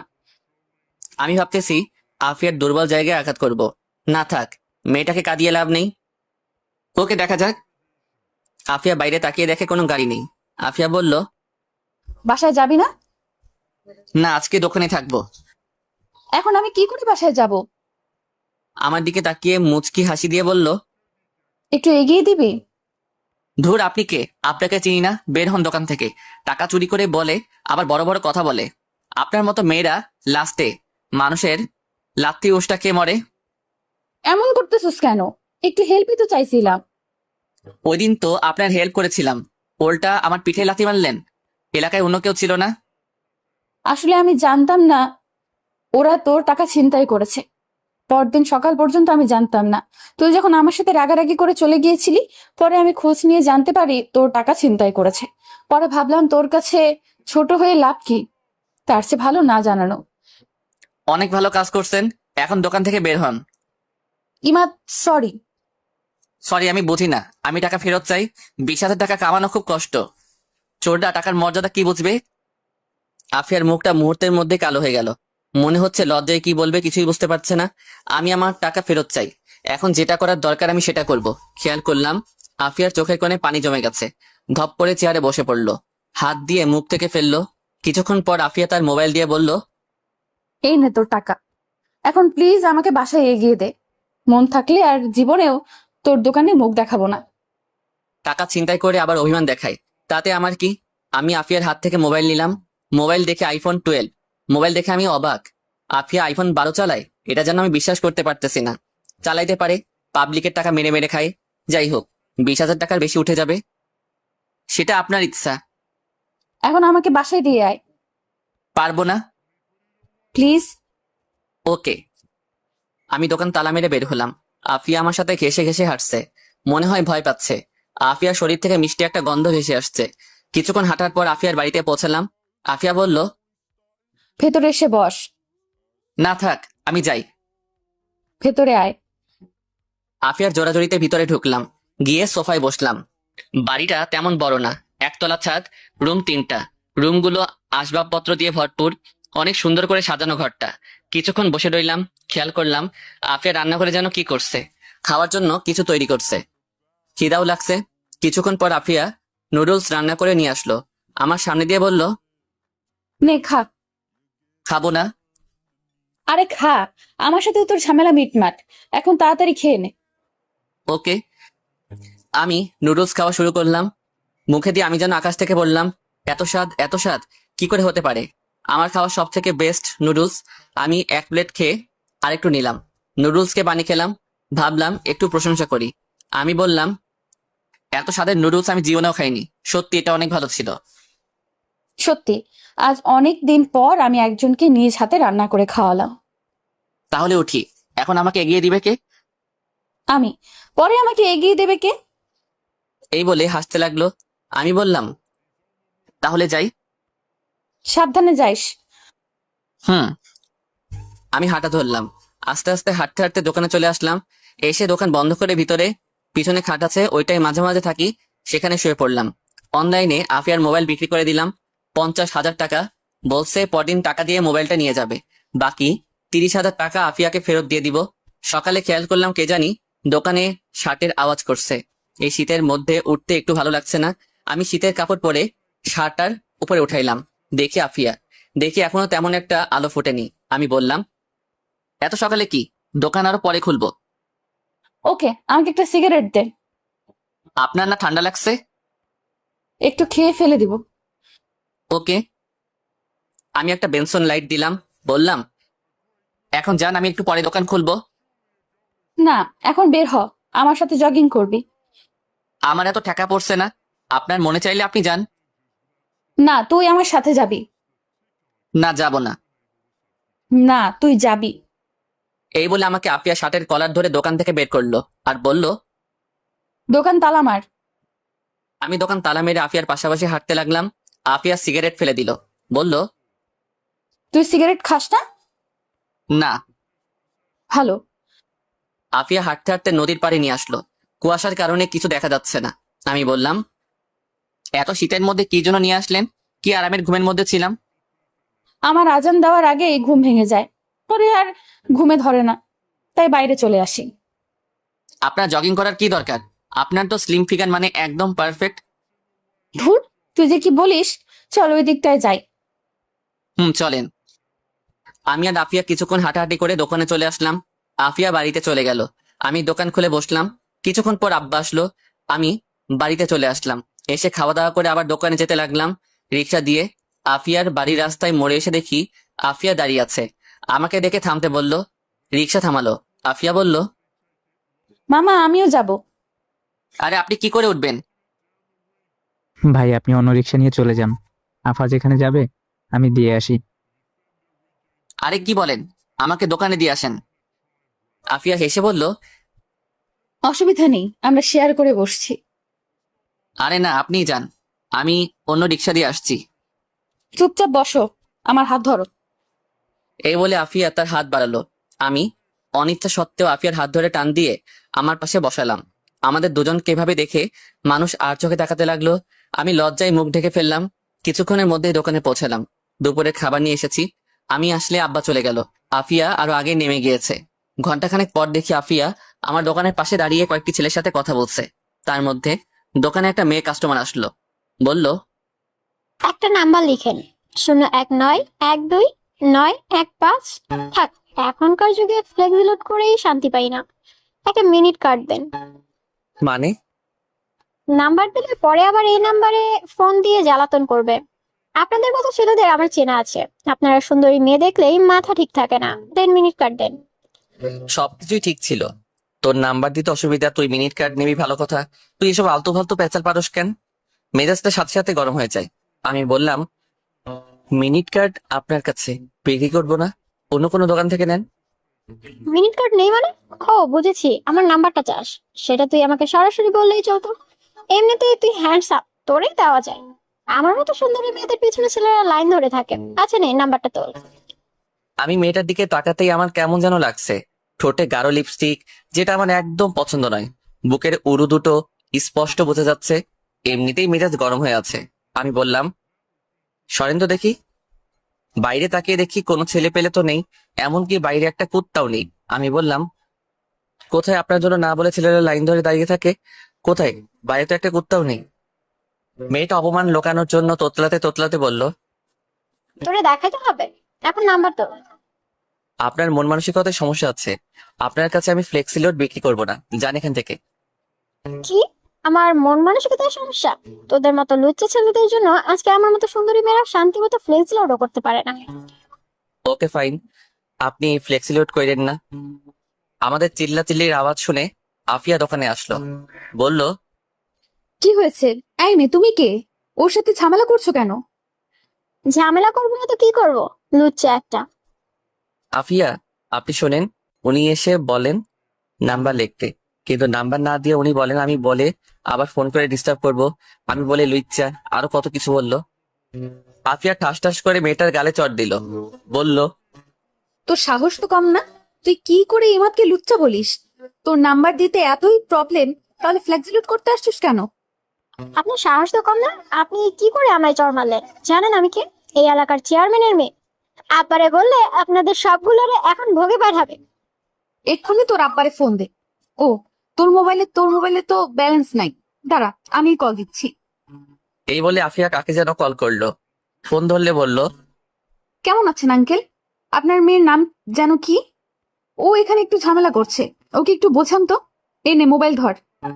মেয়েটা মোবাইল ধরলো, কতক্ষণ কথা বলে বলল, লাস্টে বলল আচ্ছা। সরি আপু, কিছু মনে করবেন না, আসলে আমি একটু বেশি বাড়াবাড়ি করে ফেলেছি। ইমাদ সরি, আমি যাই। নেক্সট টাইম এই এলাকায় সাবধানে চলাফেরা করবি। যাও। ওকে আপু। এই বলে মেয়েটা চলে গেল। আফিয়া ছেলেগুলোর সাথে দুই একটা কথা বলে দোকানে এসে বসলো। আসলে তুই তো লুচ্চাই। মানে আমাকে কোন দিক দিয়ে লুচ্চা মনে হয়? অনেক দিক দিয়ে। যাই হোক, মেয়েটাকে মারা আপনার ঠিক হয়নি। আমি তোর জন্য মেয়েটাকে মারলাম, আর তুই বলিস ঠিক হয়নি? হুম। সিগারেট দে একটা। না, দিব না। আপনার সিগারেট খাওয়া বন্ধ। তুই বলছিস, যা, আর খাবো না। সত্যি? আমার জন্য আপনি কেন সিগারেট খাওয়া ছেড়ে দিবেন? জানি না। খাওয়া দাওয়া করছেন? না চলেন খাওয়া দাওয়া করি। না, তার চেয়ে ভালো তুই আমার বাসায় চল যাই, সেখানে খাওয়া দাওয়া করে চলে আসিস। না, আজকে টাইম শর্ট, আরেকদিন। ওকে, তুই খাওয়া দাওয়া কর, আমি বাড়ি যাই। রাতে কিছু জিনিস লাগবে। এই রিক্সা। আফিয়া রিক্সা দিয়ে চলে গেল। আমি খাওয়া দাওয়া করে রাত 9টা পর্যন্ত বেচাকেনা করলাম। এর মধ্যে আফিয়ার মোবাইলটা নিয়ে গেল টাকা দিয়ে। ভাবতেছি বাকি টাকা কি আফিয়াকে দিয়ে দিব নাকি আফিয়ার জন্য আরেকটা মোবাইল কিনে দিব। ধুর, ওর টাকা ওকে দিয়ে দিব। এখন বের হবো বাড়িতে যাওয়ার জন্য। এমন সময় আফিয়া আসলো, বলল, 5 কেজি চাউল দে। এখন কিছু দিতে পারবো না, দোকান বন্ধ করে ফেলবো, আগামীকাল নিয়েন। এখন দে। ওকে, আর কিছু লাগলে তাড়াতাড়ি বললেন। আফিয়া আরো কিছু জিনিসপত্র বলল, সেগুলো দিলাম। কত টাকা বিল হলো বললাম, সেগুলো দিলাম। আফিয়া টাকা দিল। আমি বললাম, আপনার আইফোন বিক্রি করেছি, এই নেন আপনার বাকি 30,000 টাকা। তোরে কে বলছে বিক্রি করতে? আমি তো টাকা দিয়ে মোবাইল নিতাম। আপনি কবে টাকা নিয়ে আসবেন সেই আশায় আমি বসে থাকবো, এখন টাকা দিবেন? না, তাহলে আগামীকাল আমাকে মার্কেটে নিয়ে গিয়ে মোবাইল কিনে দিবি। আমার টাইম নেই, ধরেন আপনার টাকা। এখন কি করবেন আপনি জানেন। তুই আমাকে নিয়ে যাবি, এটা আমার পরিষ্কার কথা। আচ্ছা দেখি। আমি তাড়াতাড়ি দোকান থেকে বের হলাম, কারণ বাইরে একটা রিক্সা দাঁড় করিয়ে রাখছিলাম। আমি আগে গিয়ে রিক্সায় উঠে পড়লাম। আফিয়া বলল, আমি এত কিছু নিয়ে কি করব? আপনি থাকেন, আমাকে দিয়ে আপনাকে নিয়ে যাবে। কি অকৃতজ্ঞ ছেলে রে তুই! একটা মেয়েকে তুই এভাবে ফেলে চলে যাবি? এর চেয়ে বেশি আর কি বা করতে পারি। তুই জানিস তোর যে এখন এখান থেকে হেঁটে যেতে হবে? জানি। তাহলে চল একসাথে শেয়ার করে যাই। না, আপনি যান, আমি পরে আসছি। এই বলে আমি রিক্সা থেকে নেমে গেলাম। আফিয়ার জিনিসপত্রগুলো উঠালাম। আফিয়া রিক্সায় উঠে বসলো। আফিয়া বলল, উঠবি নাকি চলে যাব? মামা ওকে নামিয়ে দিয়ে আবার এখানে আসবেন। রিক্সা আর এখানে আসবে না, মন চাইলে উঠ, না হলে হেঁটে আয়। আমি জানি আফিয়া যেটা বলবে রিক্সাওয়ালা সেটাই শুনবে। আমি বাধ্য হয়ে আফিয়ার পাশে বসলাম। রিক্সা চলা শুরু করলো। আফিয়া আমার সাথে আরো ঘেঁষে বসলো। অনেক শীত, আরো ঘেসে বস, তাহলে শীত লাগবে না। আপনার পাশে বসলেই এমনিতেই শরীর গরম হয়ে যায়। আফিয়া আমার হাতের মধ্যে নিজের নরম উষ্ণ হাতটা রাখলো। আমি আফিয়ার দিকে তাকালাম, চারদিকে অন্ধকার। আফিয়া আমার হাত শক্ত করে ধরে আমার সাথে আরো ঘেঁষে বসলো। আমি কিছুই বুঝতে পারছি না, কিন্তু একটা জিনিস বুঝতে পারছি, আফিয়া তার ভিতরের কষ্টগুলো অনুভূতির মাধ্যমে জানান দিতে যাচ্ছে। আমি আমার হাতটা সরিয়ে নিলাম। কিছুক্ষণের মধ্যেই আফিয়ার বাড়ির সামনে চলে আসলো। আফিয়া নেমে গেল, আমিও বাড়িতে চলে আসলাম। আফিয়া আমার হাতের মধ্যে নিজের নরম উষ্ণ হাতটা রাখলো। আমি আফিয়ার দিকে তাকালাম, চারদিকে অন্ধকার। আফিয়া আমার হাত শক্ত করে ধরে আমার সাথে আরো ঘেঁষে বসলো। আমি কিছুই বুঝতে পারছি না, কিন্তু একটা জিনিস বুঝতে পারছি, আফিয়া তার ভিতরের কষ্টগুলো অনুভূতির মাধ্যমে জানান দিতে চাচ্ছে। আমি আমার হাতটা সরিয়ে নিলাম। কিছুক্ষণের মধ্যে আফিয়ার বাড়ির সামনে চলে আসলো। আফিয়া নেমে গেল, আমিও বাড়িতে চলে আসলাম। পরদিন খুব সকালে বের হয়ে দোকানে আসছি। প্রতিমধ্যে আফিয়ার সাথে দেখা। আমি ভাবলাম এ কোন ঝামেলায় পড়লাম, যেদিকে তাকাই সেদিকেই আফিয়া। সেই কেন আমার সামনে পড়ে। ওর কি কোনো মেয়ে বান্ধবী নাই? শুধু ছেলেদের মতো বাইরে ঘুরে বেড়ায়। অন্য দিক দিয়ে ওরা দেখলে ভালোই লাগে। ভাবতেছি প্রেমে পড়ে গেলাম নাকি। আফিয়া আমাকে দেখে বলল, কিরে, এত সকালে কোথায় যাস? তার আগে আপনি বলেন, এত সকালে আপনি বাইরে কি করেন? এই শীতের সকাল আমার খুব ভালো লাগে। এত ঠান্ডার মধ্যে নিজেকে গরম রাখার মধ্যেই যেন একটা অনুভূতি, সেটা তোরে বলে বোঝাতে পারবো না। ও, আজকে আর পরে দোকান খুলিস। কেন? চল দুজনে মিলে একসাথে হাঁটি। এখান থেকে দোকান পর্যন্ত আমি হেঁটে যাব। এতটুকু পর্যন্ত একসাথে যেতে পারি? এইটুকু হলেই চলবে। তাহলে চলেন। আমি আর আফিয়া পাশাপাশি হাঁটতে লাগলাম। এত সকালে কুয়াশার মধ্যে সামনে কি আছে দেখা যাচ্ছে না। আমি ভাবলাম আফিয়ার ফ্যামিলি নিয়ে কিছু প্রশ্ন করি। আচ্ছা, আমি কি আপনাকে আপনি করে ডাকবো নাকি তুমি করি? আজ পর্যন্ত আমাকে তুমি কিংবা তুই বলার কেউ সাহস পায়নি, সবাই আপনি করে ডাকে। কিন্তু তুই আমার কাছে একটু স্পেশাল, সেজন্য তুই আমাকে যেটা খুশি ডাকতে পারোস। আপনার কাছে স্পেশাল, ভেরি ইন্টারেস্টিং। এই যে আপনি এত টাকার জিনিসপত্র কিনেন, এত টাকা কোথা থেকে পান? তোর দোকান থেকে কিনি তো, সেজন্য তুই আমাকে এত প্রশ্ন করতেছস। আজ থেকে তোর দোকানে মুখই দেখবো না। আচ্ছা, আমার দোকানের মুখ দেখেন না, তার আগে এটা বলে যান এত টাকা কোথায় পান?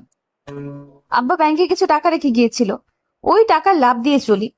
আর ধান্দা তো আছি। বয়ফ্রেন্ড কয়টা? দেখছস আমার হাত, একটা চট দিব। এই শীতের মধ্যে আপনা আপনি গরম হয়ে যাবে। আমরা তো বখাটে মেয়ে, আমাদের সাথে আবার খেয়ে প্রেম করবে। হয়তো প্রেমের নামে কিছুদিন নাটক করবে, ব্যবহার করে ছুঁড়ে ফেলে দেবে। আসলে কি জানিস, যে যতই কথা বলুক, বিয়ে করার সময় সবাই সব থেকে ভালোটাই সিলেক্ট করে। তাই বলে কি আপনার বিয়ে করার ইচ্ছে নেই? জানি না। এই মুহূর্তে যদি একজন আপনাকে বিয়ে করার জন্য বলে, তাহলে আপনি কি করবেন? তোর কানের নিচে চড় মেরে বিয়ে করার স্বাদ ভুলিয়ে দেব। কেন? এমনি। এত প্রশ্ন করছিস কেন? করবি আমাকে বিয়ে? যত সব ফালতু কথাবার্তা। এখন তুই বল, তোর গার্লফ্রেন্ড কয়টা? একটা ছিল, রিয়া। ওর তো বিয়ে হয়ে গেছে, এখন কোনো গার্লফ্রেন্ড নাই। তোর আবার গার্লফ্রেন্ড না থাকতে পারে? এমনিতেই তুই যে হ্যান্ডসাম, তোরে দেখেই মেয়েরা ক্রাশ খাবেই। খাই তো, আপনাকে দেখে আর খেতে পারি না। ওকে, যদি তোর সাথে কোনো মেয়েকে দেখি, মনে করবি তুই মেয়েটাকে জীবনের লাস্ট বার দেখলি। আমি আফিয়ার কানে কানে গিয়ে বললাম, যদি ওই মেয়েটা তুমি হও। এই বলে আমি জোরে হেঁটে দোকানে চলে আসলাম। পিছনে তাকিয়ে দেখি আফিয়া তখনও সেখানে ঠাই দাঁড়িয়ে রইল। হয়তো এটা নিজের কানে বিশ্বাস করতে পারছে না। আফিয়ার জন্য আমার ভিতরে ভিতরে একটা ফিলিংস কাজ করতো। তার সাথে বেশি চলাফেরা করি, সেই জন্য নাকি ও সবসময় আমার চোখের সামনে থাকে, সেজন্য আমি জানি না। কিন্তু ওকে কেন জানি আমার মন চায়। হয়তো আমি তার প্রেমে পড়ে গেছি, কিন্তু একটা বখাটে মেয়ের প্রেমে পড়লাম। বখাটে হয়তো কি হয়েছে, মেয়ে তো। এখন আমার নিজেরই করে নিতে হবে। আর আমি কোনো সময় আমার ভালোবাসার কথা বলবো না, কারণ ও তো বখাটে মেয়ে। কোন সময় মন ঘুরে যায় কে জানে। তারপরে ফান্দে ফেলে টাকা খাবে। আচ্ছা, দেখি কি হয়। এমনিতেই আফিয়া অনেক সুন্দরী, আর ও নিজেকে প্রোটেক্ট করতে জানে। আমি দোকান খুলে বসলাম। দেখি আফিয়া আসলো, বলল, মোবাইল কিনতে কখন যাবি? আব্বা দোকানে আসুক, তারপর দেখি। ওকে। এই বলে আফিয়া হাসি দিল। হাসিটা আমার বুকে তীরের মতো বিঁধে গেল। আমি বললাম, এখন কোথায় যাবেন? বাসায়। বাসায় থাকবেন, আমি এসে নিয়ে যাব। আচ্ছা। এই বলে আমি আফিয়া চলে গেল। আমি বেচা কেনায় মনোযোগ দিলাম। একটানা 10টা পর্যন্ত বেচা কেনা করলে ভাব বাসলো। আমি বাড়িতে চলে আসলাম। এসে খাওয়া দাওয়া করে রেডি হয়ে আফিয়ার বাসার সামনে গেলাম। গিয়ে দরজায় টোকা দিলাম। একটু পর দরজা খুললো। দরজা খুললে আফিয়ার দিকে আমি আর চোখ সরাতে পারছি না। এটা আমি কি দেখছি? দেখি আফিয়া একটা লাল শাড়ি পরছে, চুলগুলো খোলা, ঠোঁটে লিপস্টিক, একেবারে আমার সামনে যেন জ্যান্ত পরি দাঁড়িয়ে আছে। আফিয়া লজ্জা পেয়ে মাথা নিচু করে বলল, কি কিভাবে দেখতেছস? আমরা শুধু একটা মোবাইল কিনতে যাব, এভাবে সাজার কোনো মানে আছে? এমনি সাজলাম, অনেকদিন ধরে সাজি না। আজকে কেন? অন্য কোনো দিন সাজতেন। আজকেই। এখন চল যাই। ওকে। মোবাইল কোনো চয়েস নেই, আমি যেটা কিনে দিব ওইটাই নিতে হবে। আচ্ছা। আফিয়া আর আমি একসাথে হেঁটে রাস্তায় আসলাম। ওইখান থেকে রিক্সা নিয়ে দুজনে এক রিক্সায় উঠলাম। উঠে মার্কেটের উদ্দেশ্যে রওনা দিলাম। মার্কেটে যে এলাকায় থাকি এর বাইরে অন্য এলাকায় পড়ছে। মার্কেটে গিয়ে পছন্দ মতো একটা মোবাইল পছন্দ করে আফিয়াকে দিলাম। আফিয়া সেটা সাদরে বরণ করলো। আফিয়া চেষ্টা করলো আমাকে কোনো রেস্টুরেন্টে ঢোকাতে, কিন্তু আমি দোকানের কথা বলে কেটে পড়ি। রিক্সা নিয়ে আসছি, দেখি দুই একটা ছেলে আমাদের রিক্সা আটকালো। ছেলেটা বলল, কেমন আছেন আফিয়া আপু? ভালো, তোরা কেমন? আপনি আমাদের দিকে তাকান না, কি করে ভালো থাকবো? অন্য একটা ছেলে বলল, কি আপু, নতুন ভাতার নাকি? মানে? কিরে, রাতে কত দিস? আমাদের তো টাকা পয়সা আছে, আমাদেরও মন চাই করতে। ইদানিং দেখছি আফিয়া আপু সুন্দরী হচ্ছে। আমি রিক্সা থেকে নেমে একটাকে কষিয়ে চড় দিলাম, আরেকটা আমাকে মারতে আসলো, আমি তাকেও কষিয়ে চড় দিলাম। দুজনের চড় খেয়ে আমাকে বকতে লাগলো। আমি বললাম, ওই মামা, রিক্সা টান দেন। আমি গিয়ে রিক্সায় উঠলাম। রিক্সা উঠলে আফিয়া কাঁদতে লাগলো, বলল, আমি কি করছিলাম তাদের? এত খারাপ কথা কি করে বলতে পারলো? ওরা ওদের কথা বলছে, তুমি তাদের কথায় কান দিও না। না, ওদের একটা শিক্ষা দিতেই হবে। এই বলে কাকে জানিয়ে কল করলো। কিছুক্ষণ কথা বললো, বুঝলাম ও ছেলে দুটোকে ধরে আনতে বলছে। আফিয়া বলল, জানিস, কেউ কাউকে সম্মান করে না, সবার কাছ থেকে সম্মান আদায় করে নিতে হয়। আরে তেমন কিছু না, রাগ করার দরকার নেই। আজ থেকে আমি আর তোর সামনে আসবো না। যেদিন তোর যোগ্য হতে পারবো সেদিন তোর সামনে আসবো। ওল্টা আমি তো তোমার যোগ্যটা। খারাপের দিক দিয়ে তুই আমার যোগ্য না, কিন্তু ভালোর দিক দিয়ে আমি তোর যোগ্য নই। এসব যোগ্যটুকু বাদ দাও, হুম। তুমি বাড়িতে চলে যাও, আমি দোকানে যাই। ওকে। আমি দোকানের আগে নামলাম যাতে আব্বা না দেখে। আফিয়া চলে গেল। আমি দোকানে আসলে আব্বা চলে গেল। আমি এক হোটেলে খেয়ে দোকানে বসলাম। সন্ধ্যার দিকে দেখি আফিয়া ওই দুই ছেলেকে ধরে আমার দোকানের সামনে আনলো। সাথে 20-30 জন ছেলে আফিয়ার আগে গজগজ করছে, মনে হচ্ছে এই দুটোকে মেরেই ফেলবে। আফিয়া বলল, বল, তাদের আমি কি করেছিলাম? এরকম খারাপ মন্তব্য কেন করছিস? সরি আপু, ভুল হয়ে গেছে, আর জীবনও এমন হবে না। এখন যেটা করছিস সেটার কি হবে? প্লিজ আপু, মাফ করে দিন। না, তোদের কোনো মাফ নেই। ইমাদ আমার ভাতার। ওই কুত্তার বাচ্চারও কোন দিক দিয়ে ভাতার মনে হয়? আমার সাথে রাত কাটাতে চাস? এটা বলার সাথে সাথেই আফিয়ার পক্ষের এক ছেলে ওই ছেলে দুটোর মুখে লাথি মারলো, বলল, তুই কোন মুখ দিয়ে এই কথা বের করিস? এখন পর্যন্ত আমরা আপুর দিকে চোখ তুলে কথা বলার সাহস করি নাই, আর তোদের কি সাহস? আপু, এদের আমি কোনোভাবেই মাফ করতে পারবো না।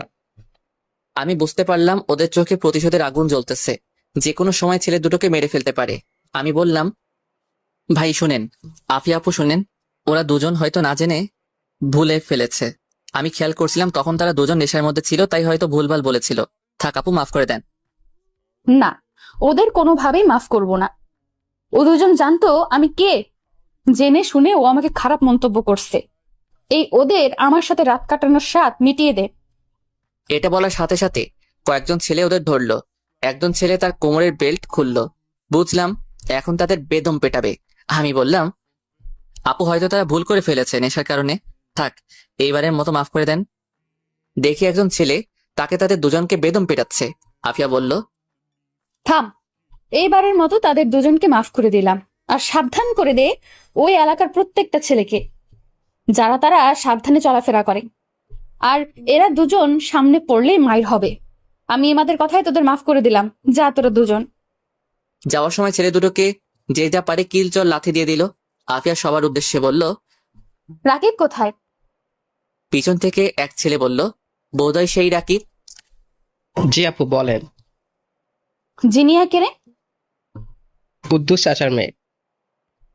তোদের মধ্যে কি চলছে? তেমন কিছু না। জিনিয়াকে বিয়ে করবি? আজকে জিনিয়ার আব্বা আমার কাছে আসছে, তোর কথা বলছে। বলছে বিয়েটা ঠিক করে দিতে। সমস্যাটা কি? কোনো সমস্যা নেই, কিছু টাকার শর্ট পড়ে। কত? 50,000। আসলে আপু কুদ্দুস চাচার একমাত্র মেয়ে, তাই চাচ্ছে একটু আয়োজন করে বিয়েটা দিতে, কিন্তু টাকার কারণে হচ্ছে না। তোর তো আব্বা নাই। না আপু। এই তোদের প্রত্যেকের মানিব্যাগে হাত দে, দে যত পারস দে। সবাই টাকা দিল, কেউ 1000, কেউ 500, কেউ 300, যে যত পারলো দিল। আফিয়া আমার দিকে তাকালো আর বলল, তুই কিছু দে। থাক, তোরটা আমি দিয়ে দিচ্ছি। না দাঁড়ান। আমি 1000 টাকা দিলাম। সবার কাছ থেকে টাকা নিয়ে সামনে আরো 2 দোকান আছে, সেখান থেকে টাকা উঠালো। সব টাকা রাকিবের হাতে দিয়ে বলল, এখন গোনার দরকার নেই, 1 সপ্তাহের মধ্যে বিয়ের তারিখ ঠিক করে সবাইকে দাওয়াত দিবি, কেউ যাতে বাদ না পড়ে। এটা যদি না হয় আমাকে জানাবি। ওকে। আর এ হলো ইমাদ, আজ থেকে ও আমাদেরই একজন, সবাই তাকে সম্মান করবি, সবাই তার সাথে হ্যান্ডশেক কর। আস্তে সবাই হ্যান্ডশেক করে চলে গেল। সব শেষে আফিয়া হাত বাড়ালো। আমি বললাম, না আপনার সাথে হ্যান্ডশেক করব না। কেন? এমনি, মনে চায় না। একটা ঠান্ডা দে। আফিয়া দোকানের ভিতরে এসে বলল, আর কোন দিক দিয়ে আমাকে তোর আপু মনে হয়? সবাই আপনাকে সম্মান করে আপু বলে ডাকে, এখন আপনাকে সবার সামনে আপু না বললে অন্যরকম দেখায় না? এই শীতের মধ্যে ঠান্ডা খাওয়ার দরকার নেই। আচ্ছা একটা ঠান্ডা দে আর সিগারেট দে। এই দুটোর মধ্যে আপনাকে কিছুই দিব না।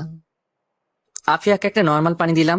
আফিয়া সেটা খেলো, বলল, আজকেই তোর সাথে আমার লাস্ট দেখা। মানে বুঝলাম না। যেদিন তোর যোগ্য হতে পারবো সেদিন তোর সামনে আসবো। আমার যোগ্য মানে কিছুই বুঝলাম না। আমি জানি তুই কিরকম মেয়ে চাস। তুই চাস রিয়ার মতো সরল সোজা মেয়ে, কিন্তু আমি তো সেরকম না। ধরে রাখেন তো, আপনি যেই রকম হন তাতে আমার কিছু যায় আসে না। তোরে আমি ঠকাতে চাই না। বুঝেছি, আপনি ইমোশনাল হয়ে গেছেন, আপনার মাথা ঠিক নাই। এখন বাড়ি যান। এই রিক্সা, আপুকে বাসায় দিয়ে আসো। না আমি যাব না, আমি তোর সাথে যাব। ওকে, এখন যাও, পরে তোমার সাথে দেখা করব। সত্যি করবি তো? হুম। আফিয়া রিক্সায় উঠে চলে গেল। বাঁচলাম। আফিয়া কি আমাকে ভালোবাসে? আমার তা মনে হয় না, তার নিজের মুখ থেকে শুনতে হবে। ভাই 1 বস্তা চাল দেন। আচ্ছা। আমি একটানা 9টা পর্যন্ত বেচাকেনা করে বাড়িতে চলে আসলাম। পরদিন সকালে ভাবলাম আফিয়ার সাথে দেখা হবে, কিন্তু না। দুপুর গড়িয়ে বিকেল হলো, আফিয়ার মুখ দেখতে পারলাম না। মোবাইল নাম্বারটাও নেই, ফোন দিব যে। সত্যি কি ও আমার সামনে আসা বন্ধ করে দিল? এই কথা তো এর আগে অনেকবার বলেছিল, কিন্তু ও আরো বেশি করে আসতো। এখন কেন জানি টেনশন হচ্ছে। দূর, হয়তো কোনো কাজে আটকে গেছে, আসবে বোধহয়। কিন্তু না, 2 দিন হয়ে গেল আসেনি। না, এখন তাকে খুঁজে বের করতে হবে। আরে ওর বাড়ি তো এখানেই, বাড়িতে গিয়ে দেখে আসতে হবে। আমি রাতে দোকান বন্ধ করে আসার সময় আফিয়ার বাড়িতে গেলাম, তখন বাজে 10টা ছুঁই ছুঁই। আমি আফিয়ার বাড়ির দরজায় টোকা দিলাম, খুলছে না। ভাবলাম কেউ নাই নাকি, কেউ তো আছে, না হলে দরজা খোলা থাকবে কেন? ভিতর থেকে গলা ভাঙা আওয়াজ আসলো। বলল, কে? আমি বললাম, আফিয়া, আমি ইমাদ। একটু পর দরজা খুললো, দেখে আফিয়া। আফিয়া পুরো অন্যরকম হয়ে গেছে, মুখটা কেউ যেন নেই। অসুখ বিসুখ হলো নাকি? চুলগুলো উস্কো খুস্কো, যেন এক পাগলি আমার সামনে দাঁড়িয়ে আছে। ওর এরকম অবস্থা কেন কিছুই বুঝতে পারছি না। আফিয়া বলল, তুই এখানে কেন আসছস? আপনাকে দেখতে। আর এরকম লাগছে কেন? সেটা তোর জেনে লাভ কি? এরকম করছেন কেন দেখি? এই বলে আমি আফিয়ার কপালে হাত দিলাম। যেটা বুঝলাম, আফিয়ার শরীরে প্রচন্ড জ্বর। আফিয়া বলল, হাত সরা, তোর সাহস তো কম না। তুই কোন সাহসে আমার শরীরে হাত দিস? তুই জানোস না তোর এই হাত আমি ভেঙে ফেলতে পারি? আমি বুঝতে পারছি আফিয়া আমার উপর রাগ করছে, হয়তো তাকে দেখতে না আসায় আমার উপর অভিমান করছে। আচ্ছা সরি, আমি চলে যাচ্ছি, কিন্তু আপনার হাতের নুডলসটা খেতে খুব মন চাচ্ছে। আচ্ছা বাদ দিন, আমি যাই। ঠেকা পড়ছে তোর নুডলস খাওয়াতে। সেটাই। আচ্ছা যাই, সকালে আসবো। তোর আর আশা লাগবে না, আর তুই আমার সামনে আসবি না। আচ্ছা। এই বলে উল্টো দিকে ঘুরে হাঁটা ধরলাম। আফিয়ার চোখের সামনে থেকে চলে এসে একটু আড়াল নিয়ে দেখতে লাগলাম ও কি করে। দেখি দরজার সামনে মাথা নিচু করে বসে পড়লো। ভাবলাম তাকে এভাবে ফেলে যাওয়া ঠিক হবে না। আমি আবার আস্তে আস্তে তার সামনে গেলাম। ও বুঝতে পারে নাই আমি যে আবার আসবো। আমি বললাম, আফিয়া, জানি তুমি আমার উপর রাগ করছো, তাই বলে আমাকে এভাবে চলে যেতে বলবা? আফিয়া দাঁড়ালো, দেখি আফিয়া কাঁদছে। বলল, আমি আফিয়ার কাছে গিয়ে তাকে জড়িয়ে ধরলাম, কিন্তু সে কেঁদেই চলল। আফিয়ার শরীর আগুনের মতো গরম হয়ে আছে। তার শরীরের উত্তাপ আমার ঠান্ডা শরীর গরম করে দিচ্ছে। আমি বললাম, সরি আফিয়া, আমি ভাবছিলাম তুমি সত্যি আমার দোকানে আসা বন্ধ করে দিয়েছো। আমি যদি জানতাম তুমি অসুস্থ, তাহলে আমি 1 মুহূর্ত দেরি করতাম না। আমি তোরে ভুল ভাবছিলাম আমার মতো বখাটে মেয়েরা কারো মন দখল করতে পারে না, কিন্তু আমি ভুল ভেবেছিলাম। তোমার বিছানা কোনটা? ওই দিকে। আমি আফিয়াকে বিছানায় শুয়ে দিয়ে মাথায় জলপট্টি দিয়ে দিলাম, কিছু খাইয়ে দিয়ে ওষুধ খাওয়ালাম। আমি বললাম, আগামীকাল মাকে তোমার কাছে পাঠাবো। সত্যি? তাহলে আমি যাই? না, আজকের রাতটা থেকে যা। না, খুব সকালে দোকানে যেতে হবে। আমি খুব সকালে জাগিয়ে দেব। আমি গিয়ে তাদের রুমের সোফার মধ্যে শুয়ে পড়লাম। সকালে ঘুম থেকে উঠে দেখি আফিয়া রান্নাঘরে কি জানি করছে। ভাবলাম এই জ্বরের মধ্যে আবার কি করে। আমি উঠে ফ্রেশ হলাম, গিয়ে সোফায় বসলাম। দেখি আফিয়া নুডলস রান্না করে আনলো। আমি বললাম, এই জ্বরের মধ্যে কি দরকার ছিল? তুই বসিস আর আমি না করতে পারি? আফিয়া এসে সোফায় বসলো। আমি আফিয়ার কপালে হাত রাখলাম, দেখি এখনো মারাত্মক জ্বর। আফিয়া আমার হাতটা নিয়ে তার ঘাড়ে রাখলো। তার ঘাড় আগুনের মতো গরম হয়ে আছে। আফিয়া বলল, তোর এই ঠান্ডা হাত এভাবেই রাখ, খুব ভালো লাগছে। তোর কাঁধে মাথা রাখতে পারি? না এখন না, অন্য কোনো দিন। ওকে। আমি ঘড়ির দিকে তাকিয়ে দেখি 6:50 বেজে গেছে। শীতের দিনে সকাল খুব ছোট থাকে, তাড়াতাড়ি দোকানে যেতে হবে। আজকে দোকানে অনেক কাজ। আমি বললাম, আমি উঠি। কই, তুই তো নুডলস খেলি না? ও, আমি তো ভুলেই গেছিলাম, তোমার হাতের নুডলস আমি মিস করতে পারি? হুম। খেতে খেতে আমি বললাম, তুমি কতদিন ধরে এই বাসায় একা থাকো? 5 বছর ধরে। ভয় করে না? প্রথমে প্রথমে ভয় করতো, কিন্তু এখন মানিয়ে নিয়েছি। ভালো। এই এলাকা সম্পর্কে আমার অনেক কিছু অজানা, একটু বলবা? কি জানতে চাস? এই এলাকাটা এত নির্জন কেন? আর সকল মানুষ তোমাকে ভয় পায় কেন? তেমন কোনো কারণ নেই। এই এলাকার মানুষগুলোই অন্যরকম। সন্ধ্যার পরে তারা বাইরে ঘোরাঘুরি করতে পছন্দ করে না, কারণ তারা স্ত্রীর প্রতি অনুগত। তারা ফ্যামিলিকে সময় দিতে পছন্দ করে। তুই দেখ, পাশের এলাকায় রাত 12টা পর্যন্ত রাস্তাঘাটে প্রচুর মানুষ। এই কারণে এই এলাকাটা নির্জন। দেখলাম এই এলাকার প্রত্যেকটা মানুষের বাড়ি খুব উন্নত। কারণটা কি? এই এলাকার প্রত্যেকটা মানুষ উচ্চ শিক্ষায় শিক্ষিত, আর তারা অল্পতেই সন্তুষ্ট। সেজন্য দেখবি তারা বাইরের কোনো লোক ভাড়া দিতে চায় না। আর এই এলাকার ছেলেরা এলাকার কোনো মেয়েকে পছন্দ করে বিয়ে করে। এটা এই এলাকার অনেক পুরনো নিয়ম। তাই তুই যাদের দেখবি সবাইকে চেনা পরিচিত মনে হবে। বুঝলাম, কিন্তু তোমার এত পাওয়ার কেন? তোমার তো টাকা পয়সা বাড়ি গাড়ি কিছুই নেই, তাহলে সবাই তোমাকে এত ভয় পায় কেন? এই এলাকায় মিনিমাম 300-র মতো বাড়ি আছে। এমন কোনো লোক নেই যে আমাকে চেনে না। কারণটা হলো, আমার বাবা আমার আবার খুব পাওয়ার ছিল। এই এলাকার মানুষ পূর্বপুরুষদের বিশ্বাস করত। এই ধর, আমার আব্বার আগে আমার দাদা, এইরকম ভাবে আমাদের ফ্যামিলি, তারপর বাবা, বাবার পর আমি, এইভাবেই চলে আসছে। কিছু না থাকলেও তারা আমার কথা শুনতে বাধ্য। কারণ তোরে বলছিলাম না, তারা পূর্বপুরুষদের বিশ্বাস করে। এটাই এই এলাকার নিয়ম। কিন্তু আমি যে দেখলাম আপনি মাঝে মাঝে ছেলেদেরকে মারেন, আর আমার টাকা ছিনতাই করছো কেন? ওরা অন্য এলাকার। আমার এরকম কোনো ইচ্ছাই ছিল না। ওদের টাকার দরকার ছিল, তাই তারা করছে। পরে আমি জানতে পারি। পরে ভাবলাম তোর কাছে ছোট হয়ে লাভ নেই, তাই আর তোকে বলিনি। কিন্তু আমি কি জানতাম তুই এত চালাক? আচ্ছা, তোমার মা বাবা কিভাবে মারা গিয়েছে? রোড অ্যাক্সিডেন্টে আব্বা আম্মার সাথে সাথে মারা যায়। আমি এইটুকুর জন্য বেঁচে যাই, তারপরে আমার এখান দিয়ে মাংস নিয়ে যাই। এই বলে আফিয়া তার কোমরের কাপড় উঠিয়ে আমাকে দেখালো। দেখি সেখানে অনেকগুলো সিঁড়ির দাগ।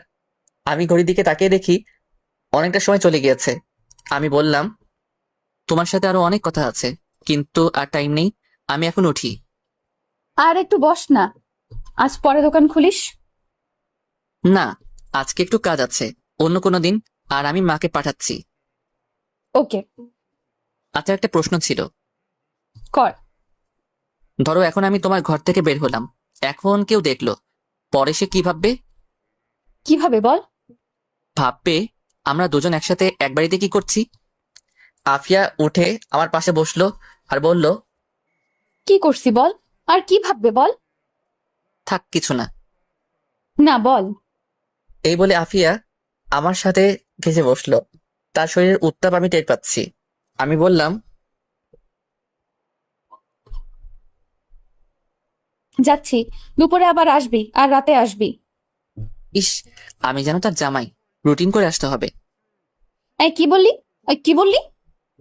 দাঁড়া, তোরে দেখাচ্ছি মজা। তোমার মজা দেখানোর আগে আমি পালাই। এই বলে আমি আফিয়ার ঘর থেকে বের হয়ে আসি, সোজা দোকানে আসি। 10টা পর্যন্ত দোকানে বসলাম। তারপর আব্বা আসলো, আমি বাড়িতে চলে আসলাম। খাওয়ার সময় মাকে বললাম, আফিয়া নামে কাউকে চিনো? চিনি বোধ হয়, কেন? শিওর করে বলো। চিনি। কে? রোড অ্যাক্সিডেন্টে মারা গেছেন মিলন সাহেবের একমাত্র মেয়ে আফিয়া। এই মেয়ে এখন এলাকার কি জানি বলে, বস নাকি ডন বলতে পারি না। এই মেয়ের পাল্লায় ভুলেও পড়বি না। এসব বখাটে মেয়ে তোরে ধরলে আর ছাড়বে না। আমি ভাবলাম মা তো দেখি আমার থেকে এক লাইন আগে থেকে আমাকে সাবধান করে দিচ্ছে, এখন কি বলবো? কেন? আফিয়া দেখি আমার সাথে খুব ভালোভাবে কথা বলে। এসব মেয়েদের মুখে অনেক রস থাকে, পরে কখন যে কি করে বসে উধাও বানিয়ে ফেলে। সবাই কি আর এক? আমার কি মনে হয় জানিস, এই টাকা একমাত্র আফিয়া নিয়েছে। ও ছাড়া আর কে করবে এই কাজ? আমি ভাবলাম দেখি মার মনে কি আছে। মানে কথা কেন মনে হচ্ছে? শোন, এই এলাকায় একটা সাইরেন আছে। কেউ যদি কোনো বিপদে পড়ে তাহলে সে সাইরেনটা বাজাতে পারতো, কিন্তু এখন আর সেটা নেই। এখন সাইরেন বাজানোর অনুমতি এখন আফিয়া আর 2-1 জনের কাছে আছে। এখন সেই সাইরেনের কথা মানুষ ভুলেই গেছে। তো মা এখন আফিয়া চিন্তাই করছে কোথায়? এটা সে উঠায় নাই, কারণ এখন সে যাতে ছিনতাই করতে পারে। আফিয়া চিন্তাই করছে এবং মা অলরেডি আফিয়া এই টাকাও দিয়ে দিয়েছে। কি বলিস? শুনো, আমি ওই দিনের ঘটনা মাকে সম্পূর্ণ খুলে বললাম। মার চোখ তো কপাল উঠে গেছে। মা বলল, এত কিছু হয়ে গেল আর তুই আমাদের জানাসনি কেন? আমি চাইনি আফিয়া তোমাদের কাছে ছোট হোক। তার ছোট হওয়াতে তোর কি? এই দাঁড়া, আমি যেটা ভাবছি সেটা না তো। একদম না মা, আফিয়া কিছুদিন ধরে প্রচন্ড জ্বর ঠান্ডায় ভুগছে। যাও গিয়ে একটা নজর দেখে আসো। আমার ঠেকা পড়ছে একটা বখাটে মেয়ের বাড়িতে যেতে। দেখো, এই মেয়ে কিন্তু এলাকার ডন, ও যেটা বলবে সেটাই হবে। এখন ও যদি আমাদের হাতে থাকে তাহলে আমাদের কোনো টেনশনই থাকবে না। সেটা তো ঠিক বলছিস। যাও গিয়ে দেখে আসো, আর মা কিছু রান্না করে নিয়ে যাও। আচ্ছা, যাচ্ছি। আমি শুধু অসুস্থ দেখে যাচ্ছি, অন্য কোনো উদ্দেশ্য থাকলে ভুলেও না। আচ্ছা তুমি যাও। ততক্ষণে আমার খাওয়া দাওয়া শেষ করে রুমে এসে আফিয়াকে কল দিলাম। আসার সময় নাম্বারটা নিয়ে আসছিলাম, আমি ফোন দিলাম। আফিয়া, মা আসছে। সত্যি তোর মার সাথে জমিয়ে আড্ডা দিব? এমন কিছু করবা না যাতে মা তোমাকে খারাপ ভাবে। তুই কোনো টেনশন করিস না। আচ্ছা। এই বলে আফিয়া কল কেটে দিল। কিছুক্ষণ পর দেখি মা রেডি হয়ে আফিয়ার বাসার উদ্দেশ্যে রওনা দিল। আমি ভালো করেই বুঝতে পারছি আমি আফিয়ার প্রেমে পড়ে গেছি। এখন আফিয়ার মুখ থেকে শুনতে হবে, আর বাকি কাজটা সেরে ফেলতে পারে। আফিয়ার ভিতরটা একদম পরিষ্কার কিনা সেটা বুঝতে হবে, নাকি আমার মাধ্যমে অন্য কিছু করতে চাচ্ছে সেটা যাচাই করার একটা উপায় আছে। আমি কিছুক্ষণ রেস্ট নিয়ে দোকানের উদ্দেশ্যে রওনা দিলাম। আমি বাইরে বের হয়ে রিক্সা নিয়ে দোকানে চলে গেলাম। দোকানে গেলে আব্বা বলল, চাউল আনতে হবে, কিছু টাকার শর্ট পড়ে। এখন কি করব, মহাজনের কাছে বাকি করি না। আমি ভাবলাম আফিয়া যে ছিনতাই করা টাকাটার কথা আব্বাকে বলবো, ভাবলাম বলেই দেই। এমনিতেই মা তো আব্বাকে বলবেই। আব্বা, মনে আছে একবার যে আমাদের 20,000 টাকা ছিনতাই হয়েছিল? মনে আছে। আমি আব্বাকে সবকিছু খুলে বললাম। আব্বা বলল, আফিয়া মেয়েটা ভালো।